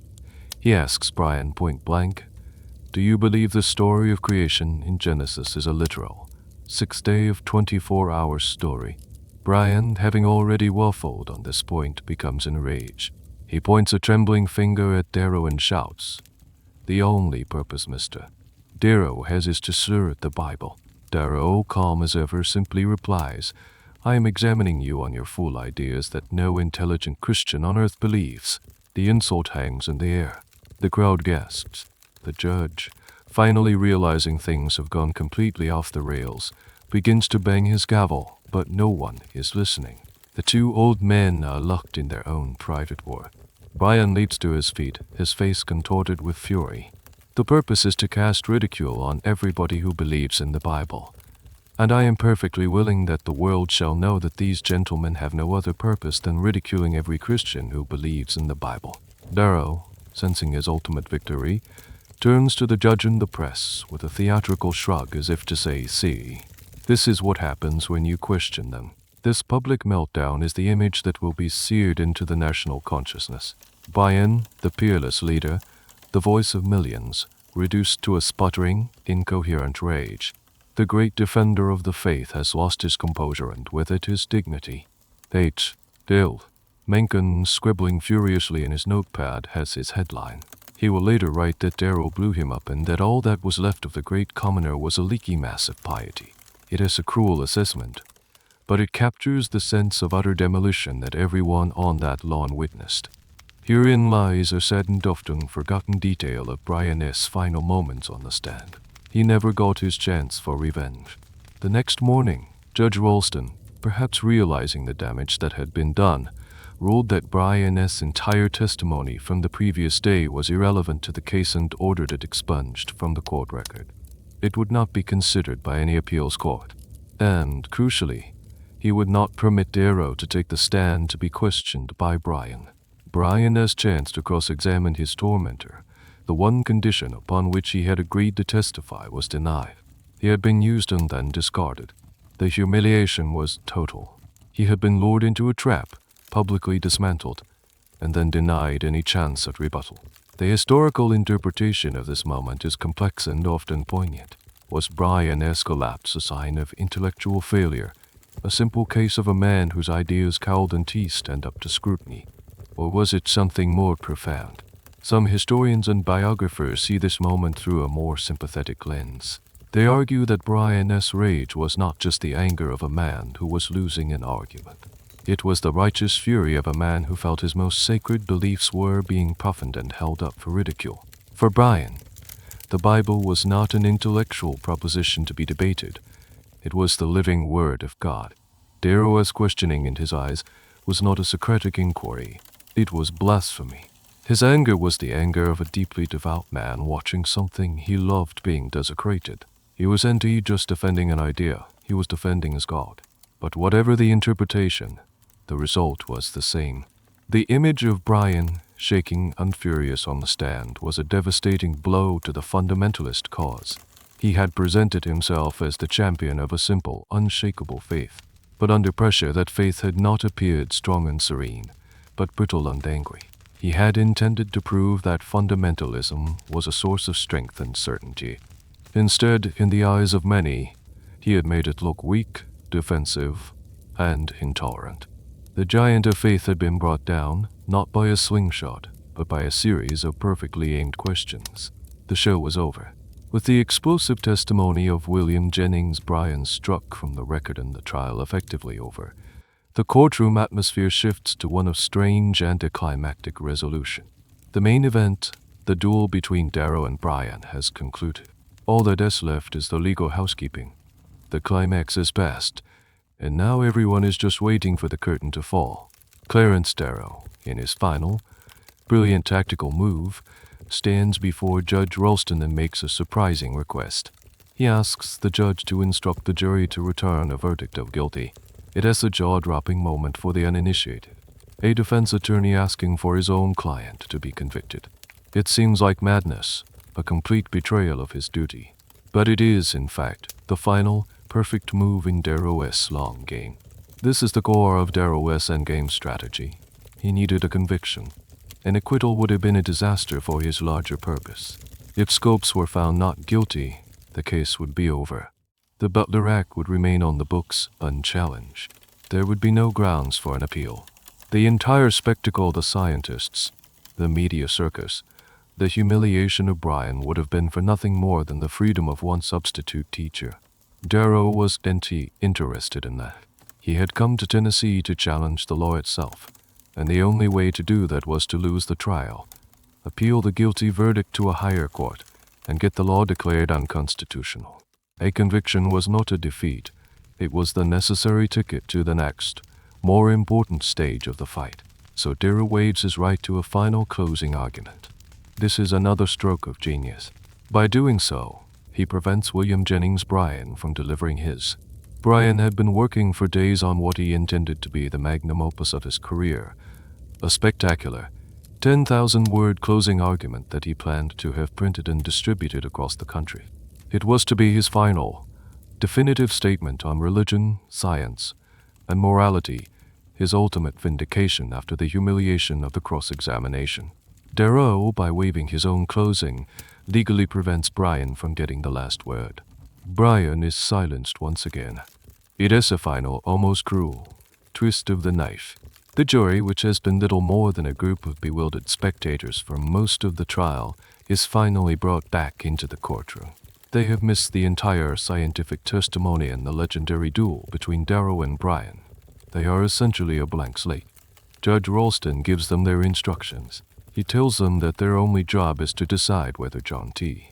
Scopes thought that man descended from a lower order of animals in violation of the law. He essentially directs them to find Scopes guilty per Darrow's request. Here is a small, almost comical detail about the jury's deliberation. They filed out of the courtroom to make their decision, but their deliberation was a complete formality. They already knew what the verdict was going to be. They reportedly spent most of their time smoking and making small talk. They didn't debate the evidence or the law. They didn't have to. Both sides had already agreed on the outcome. After just 9 minutes, they filed back into the courtroom. 9 minutes to decide the outcome of the trial of the century. The foreman, a farmer, stands up and delivers the verdict. In a quiet, unemotional voice, he declares John T. Scopes guilty as charged. There is no surprise, no shock. It is the ending everyone knew was coming from the very first day. The legal drama has reached its foregone conclusion. Scopes, who has been sitting quietly at the defense table throughout the trial, a calm center in a swirling hurricane of egos, shows no emotion. He has played his part in the drama, and now it is over. The question of whether this verdict was a win or a loss is, of course, the central historical debate of the trial's outcome. On paper, it was a clear victory for the prosecution and the state of Tennessee. They had successfully prosecuted a man for breaking their law. The Butler Act was upheld. William Jennings Bryan, despite his personal humiliation, had won the case. But in the court of public opinion, the verdict was almost irrelevant. Darrow and the national press had succeeded in painting the law and its defenders as backward and ridiculous. They had lost the legal battle in Dayton, but many felt they had won the cultural war in the newspapers of New York, Chicago, and Baltimore. The verdict was a win for fundamentalism, but it was a Pyrrhic victory. It came at the cost of their public image and the dignity of their greatest champion. As the judge prepares to pronounce the sentence, a sense of weary finality settles over the room. The great circus is finally packing up. The reporters are already clattering away on their typewriters, filing their final stories about the predictable verdict. The grand clash of ideas has been reduced to a simple finding of guilt. But there is one last piece of business to attend to, the punishment. And the penalty for this crime that had shaken a nation would prove to be the final, absurd punchline to the entire affair. The guilty verdict hangs in the air, but it feels more like a punctuation mark than an exclamation point. The drama is over. Judge Ralston now has the final task of the trial, imposing a sentence on John Scopes. Before he does, he asks the young defendant if he has anything to say. For the first time in the entire trial, the quiet, unassuming football coach at the center of the storm stands up to speak for himself. His voice is calm and clear, a stark contrast to the booming rhetoric and angry shouts that have dominated the proceedings. In his brief statement, John Scopes displays a quiet dignity that impresses even his detractors. He says, "Your Honor, I feel that I have been convicted of violating an unjust statute. I will continue in the future, as I have in the past, to oppose this law in any way I can. Any other action would be in violation of my ideal of academic freedom, that is, to teach the truth as guaranteed in our Constitution of personal and religious freedom." It is a simple, powerful, and principled statement. After being a pawn for so long, he finally asserts his own voice, reminding everyone of the core principle that had gotten lost in the circus. He makes it clear that he does not regret his actions. This is the key takeaway from Scopes' own involvement, his steadfastness. He was never the star of his own trial, but his quiet integrity provided its moral anchor. He had agreed to be the test case, and he saw it through to the end without complaint, enduring the glare of the national spotlight with remarkable grace. He was the still point in the turning world of the trial. Now it is time for the sentence. The Butler Act called for a fine of not less than 100 and not more than 500. It is a significant amount of money in 1925, $100, then would be worth nearly $2,000 today, but it is hardly a severe punishment for a crime that had been portrayed as a fundamental threat to civilization. Judge Ralston, perhaps wanting to be lenient after such a grueling trial, confers with the lawyers. The prosecution and defense quickly agree. He bangs his gavel one last time and pronounces the sentence. John T. Scopes is to pay the minimum fine of $100, and that is it, $100. All the sound and fury, the millions of words telegraphed across the country, the army of reporters, the celebrity lawyers, the performing chimpanzees, the national debate on science and God, all of it culminates in a fine equivalent to a modern-day speeding ticket. The absurdity is palpable. It is the ultimate anticlimax. The trial of the century ends not with a bang, but with the quiet scratching of a pen on a check. Here we come to a final, quirky legal twist, a perfect technicality to cap off this bizarre affair. That $100 fine, the only concrete legal outcome of the entire trial, was paid on the spot. But it was N.T. Scopes who paid it.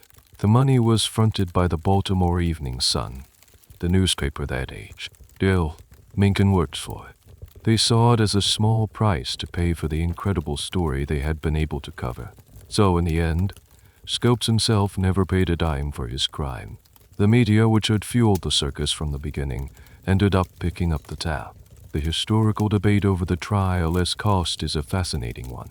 Legally, the cost was $100, but culturally and personally, the costs were much higher. For William Jennings Bryan, the cost was his public reputation and, some would argue, his health. For the town of Dayton, the initial economic boom from the trial quickly faded, leaving behind a legacy of being seen as a national punchline.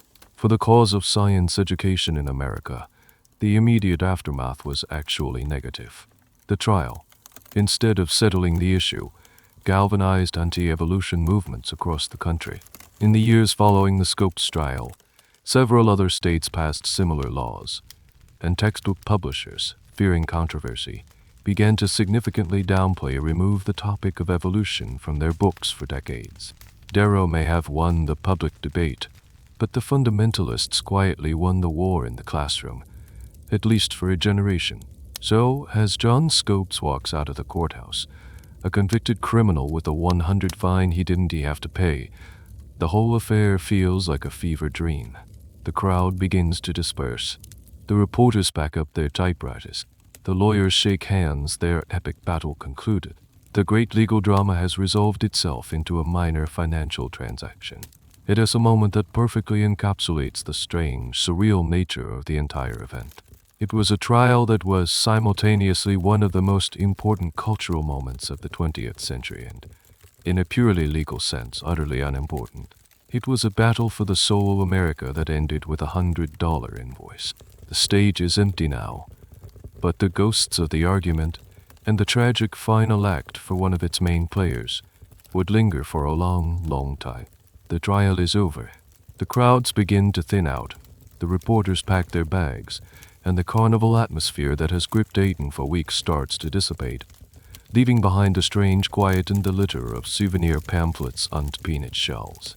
John Scopes leaves town, ready to move on with his life. Clarence Darrow, weary but triumphant in his own way, heads back north, but one of the Titans remains. William Jennings Bryan, though publicly humiliated and denied his final speech, decides to stay in Dayton for a few more days. He is exhausted, but he is also a fighter, and he is not ready to concede defeat. His plan is to continue his crusade. He may have lost the battle on the witness stand, but he is determined to win the war for the hearts and minds of the American people. He immediately begins preparing the text of his undelivered closing argument for publication. He accepts invitations to speak at churches and gatherings throughout the region. He is determined to have the last word to reclaim his narrative and to rally his followers. He is still the great commoner, and he still has a message to preach. This is the final, tragic chapter of Bryan's life. He remains in the sweltering Tennessee heat, a guest in our local Dayton home. He is physically and emotionally drained from the trial. He had been a man of enormous physical stamina, but he was also 65-year-old, overweight, and a diabetic, a condition that was poorly managed in the 1920s. The trial had taken a tremendous toll on him. Yet, he pushes himself relentlessly. On the Sunday after the trial, just 5 days after the verdict, he drives to a nearby town to speak at an outdoor church service. He returns to Dayton that afternoon, eats a large Sunday dinner, and lies down for a nap. He never wakes up. William Jennings Bryan dies in his sleep on July 26, 1925, in the very town that had been the stage for his greatest humiliation. The cause of death was officially listed as a stroke, likely brought on by the culmination of his diabetes, the intense heat, and the profound stress of the trial. The news of his sudden death sends a shockwave across the nation, a dramatic and poignant final act to the Scopes trial saga. The reaction to his death is as divided as his life had been. His supporters see him as a martyr, a soldier of Christ who literally died fighting for his faith. They believe he was killed by a broken heart, a victim of the vicious attacks by Darrow and the godless media. To them, his death in Dayton consecrates the town as a holy site in the war against modernism. Name: a Memorial University. William Jennings Bryan College is eventually founded in Dayton to honor his memory and continue his work. This brings us to a sad and little-known detail about his final days. The closing speech that Bryan was preparing for publication was found on his desk after his death. It is a long, passionate, and sometimes beautiful defense of his faith. In it, he argues that Darrow's science is a philosophy of darkness and death, and that Christian faith is the only true source of love and progress. It is the speech he was born to give, the one that he believed would vindicate him. It is, in a way, his own eulogy, a final, defiant roar from a lion who refused to believe he had been defeated. The fact that he never got to deliver it in court adds another layer of tragedy to his story. The historical debate over the cause and meaning of Bryan's death continues to this day. Was he, as his supporters claim, a martyr who died from the stress of fighting for his beliefs, or was his death, as his detractors like H. Dale Mencken cruelly suggested, the result of overeating a belly-full of boiled cabbage, as Mencken put it in a savage obituary? Most historians take a more measured view. They argue that Bryan's health was already failing and that the immense physical and emotional strain of the trial undoubtedly accelerated his decline. He didn't die of a broken heart or a big meal. He died from the predictable complications of a chronic illness exacerbated by extreme stress. The debate, however, highlights the deep divisions he inspired. Even in death, he was either a saint or a buffoon, depending on which side you were on. So as you picture that quiet Sunday in Dayton, the Great Order lying still in his room, you see the ultimate human cost of this cultural war. The Scopes trial wasn't just an abstract debate. It was a real-life drama with real consequences. It chewed up and spat out its participants. For Bryan, it was the final, tragic act of a long and storied career. He came to Dayton to slay the dragon of evolution, but in the end, the battle consumed him. His death cast a long, sad shadow over the trialless outcome, transforming it from a dark comedy into a genuine American tragedy. With the trial over and its most prominent figure deceased, the legal case of State of Tennessee v. John T. Scopes moves from the noisy courtroom in Dayton to the quiet, wood-paneled halls of the Tennessee Supreme Court. This was the moment Clarence, Darrow, and the ACLU had been waiting for. The conviction in Dayton was just a necessary stepping stone. The real fight, the constitutional challenge to the Butler Act, was about to begin on appeal. The hope was that the state's highest court would see the law for what they believed it was, an unconstitutional infringement on liberty and a violation of the separation of church and state. The appeal process, however, lacks all the drama and spectacle of the original trial. There are no performing monkeys, no celebrity lawyers giving fiery speeches for the press. It is a dry, technical affair, a battle of legal briefs and intricate arguments. The ACLU's legal team, led by the brilliant Arthur Garfield Hayes, lays out a powerful case. They argue that the Butler Act is unconstitutionally vague. What, they ask, does it mean to teach evolution? What is the story of the divine creation of man as taught in the Bible? There are multiple creation stories in the Bible. They point out which one is the official version. They argue the law is an illegal establishment of a particular religion and that it violates a clause in the Tennessee Constitution that obligates the state to cherish literature and science. This is the core of the legal aftermath, the attempt to elevate the case from a misdemeanor conviction to a landmark constitutional ruling. The defense team is optimistic. They believe that even if the court is conservative, the legal flaws in the Butler Act are so glaring that it cannot possibly be upheld. They expect, at the very least, a robust debate on the role of religion in public education. The Tennessee Supreme Court issues its ruling in January 1927, about a year and a half after the Dayton trial, and the decision is a masterclass in legal hair splitting, a perfect example of a court trying to avoid a controversial issue. The ruling is a strange, mixed bag that manages to disappoint everyone. First, the good news for the fundamentalists. The court rules that the Butler Act is, in fact, constitutional. They reject the argument that it is to vague and dismiss the idea that it establishes a religion.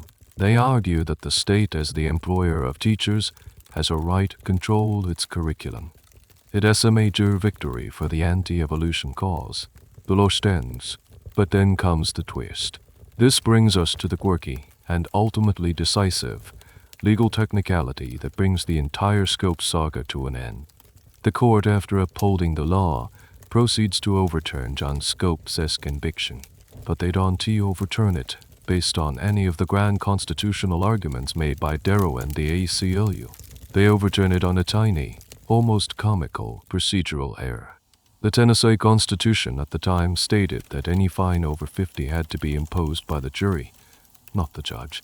Judge Ralston, in sentencing Scopes to a 100 fine, had overstepped his authority. The jury should have set the amount. Because of this minor error, the verdict is thrown out.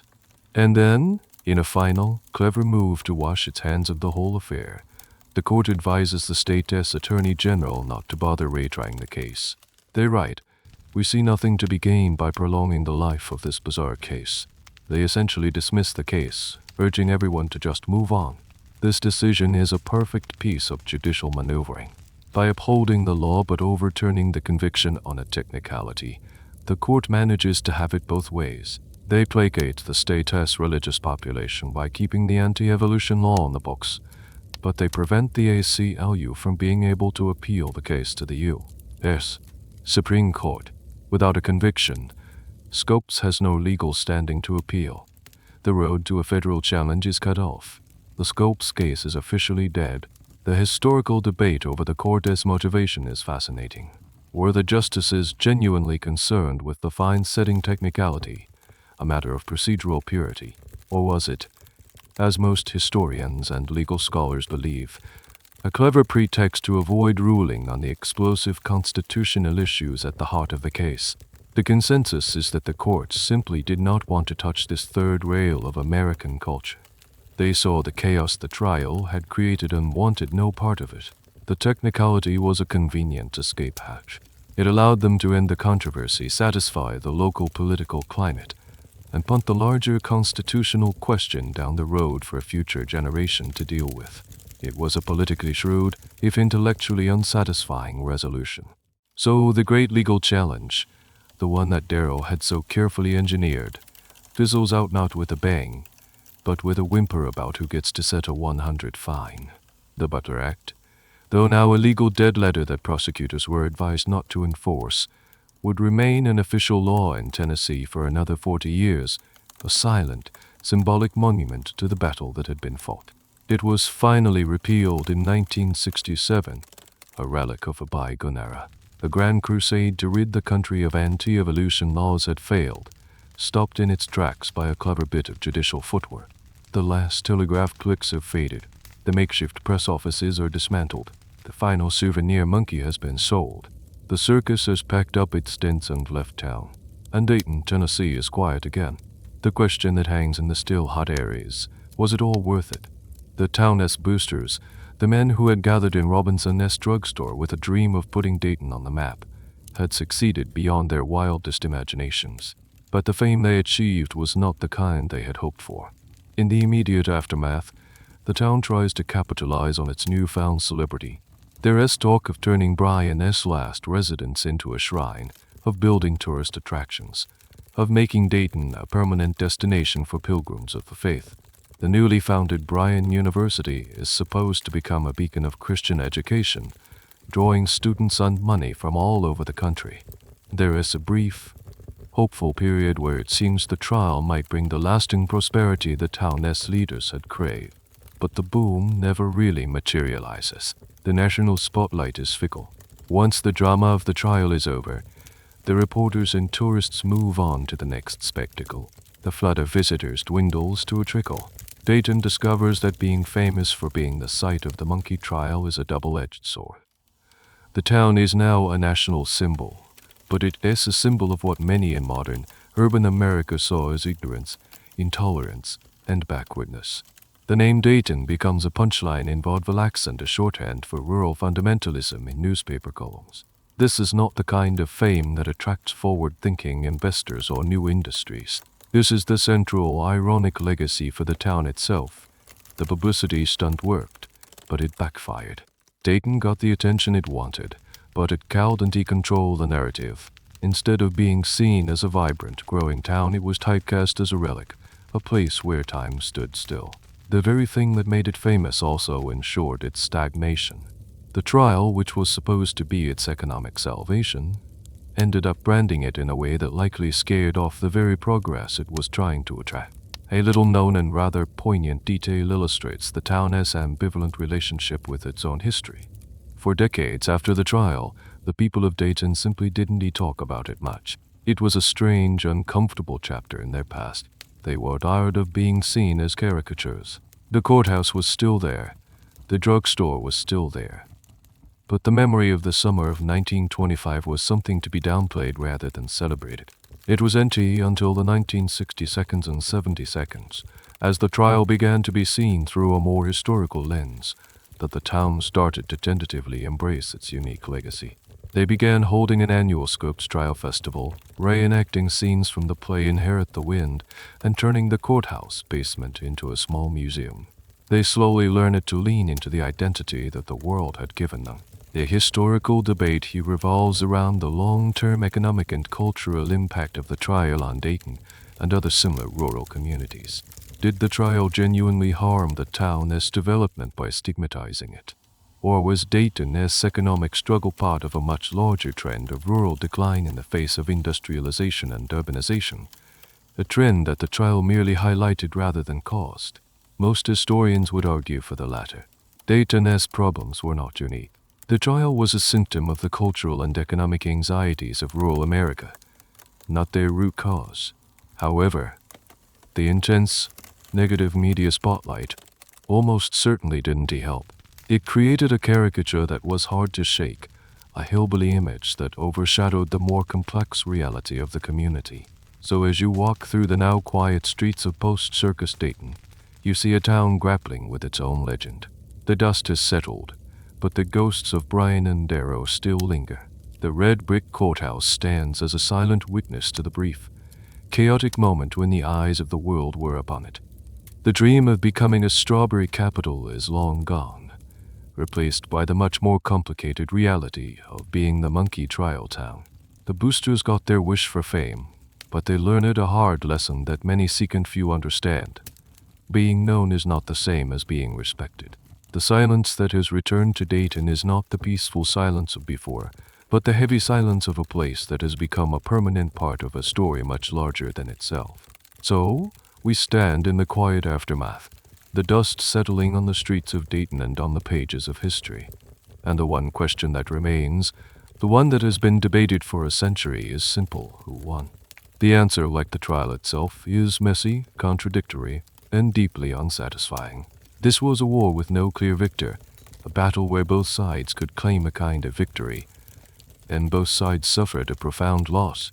On the surface, in the bright glare of the national media, it looked like a resounding victory for Clarence Darrow and the forces of modernism. Darrow, with his relentless questioning and cynical wit, had successfully painted William Jennings Bryan and the fundamentalist cause as foolish, ignorant, and intolerant. The reporters, led by the merciless H. Bill Minkin, broadcast this narrative across the country.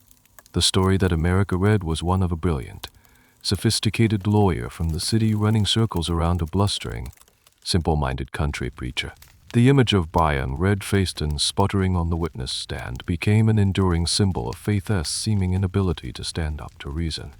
In the court of elite, urban public opinion, science had won, and religion had been made a laughingstock. But that is only half the story. If you look beyond the headlines, you see a different outcome. The fundamentalists lost the PR battle, but they quietly won the war on the ground. The conviction of John Scopes, even though it was overturned, validated the Butler Act. The trial, far from discrediting the anti-evolution movement, galvanized it. In the years following 1925, the fear of similar controversies led textbook publishers to scrub evolution from their biology books. For decades, millions of American students learned a version of biology that tiptoed around or completely ignored Darwin. The fundamentalists had succeeded in their primary goal, to protect their children from the poison of evolutionary theory. Darrow won the argument, but the fundamentalists won the curriculum. This brings us to a crucial, and often misunderstood, piece of this legacy. The play and movie Inherit the Wind. For most people today, their entire understanding of the Scopes trial comes from this powerful drama. The quirky and important fact is that Inherit the Wind, written in the 1952, is not a historically accurate account of the trial. It is a fictionalized allegory for the McCarthy-era anti-communist witch hunts. The names are changed. Bryan becomes Matthew Harrison Brady. Darrow is Henry Drummond. Events are condensed, and characters are turned into broad symbols. The play portrays the townspeople as a menacing, ignorant mob and Bryan's character as a villainous, power-hungry hypocrite, which was far from the more complicated truth. It is a brilliant piece of theater, but it cemented a simplified, one-sided version of the trial in the popular imagination for generations. This leads to the final, great historical debate. What was the true, long-term legacy of the Scopes trial for American religion and politics? Did the public humiliation of Bryan mark the beginning of the end for fundamentalism as a major cultural force, driving it to the fringes of American life? Or was it, paradoxically, a moment of rebirth? Some historians argue that the Scopes trial was a last gasp for old-time religion, but a growing number of scholars now argue the opposite. They contend that the defeat in Dayton was a galvanizing trauma. It taught the fundamentalist movement that it could not win in the open court of secular public opinion. So, they retreated. They spent the next few decades building their own institutions, churches, colleges, broadcasting networks outside of the mainstream.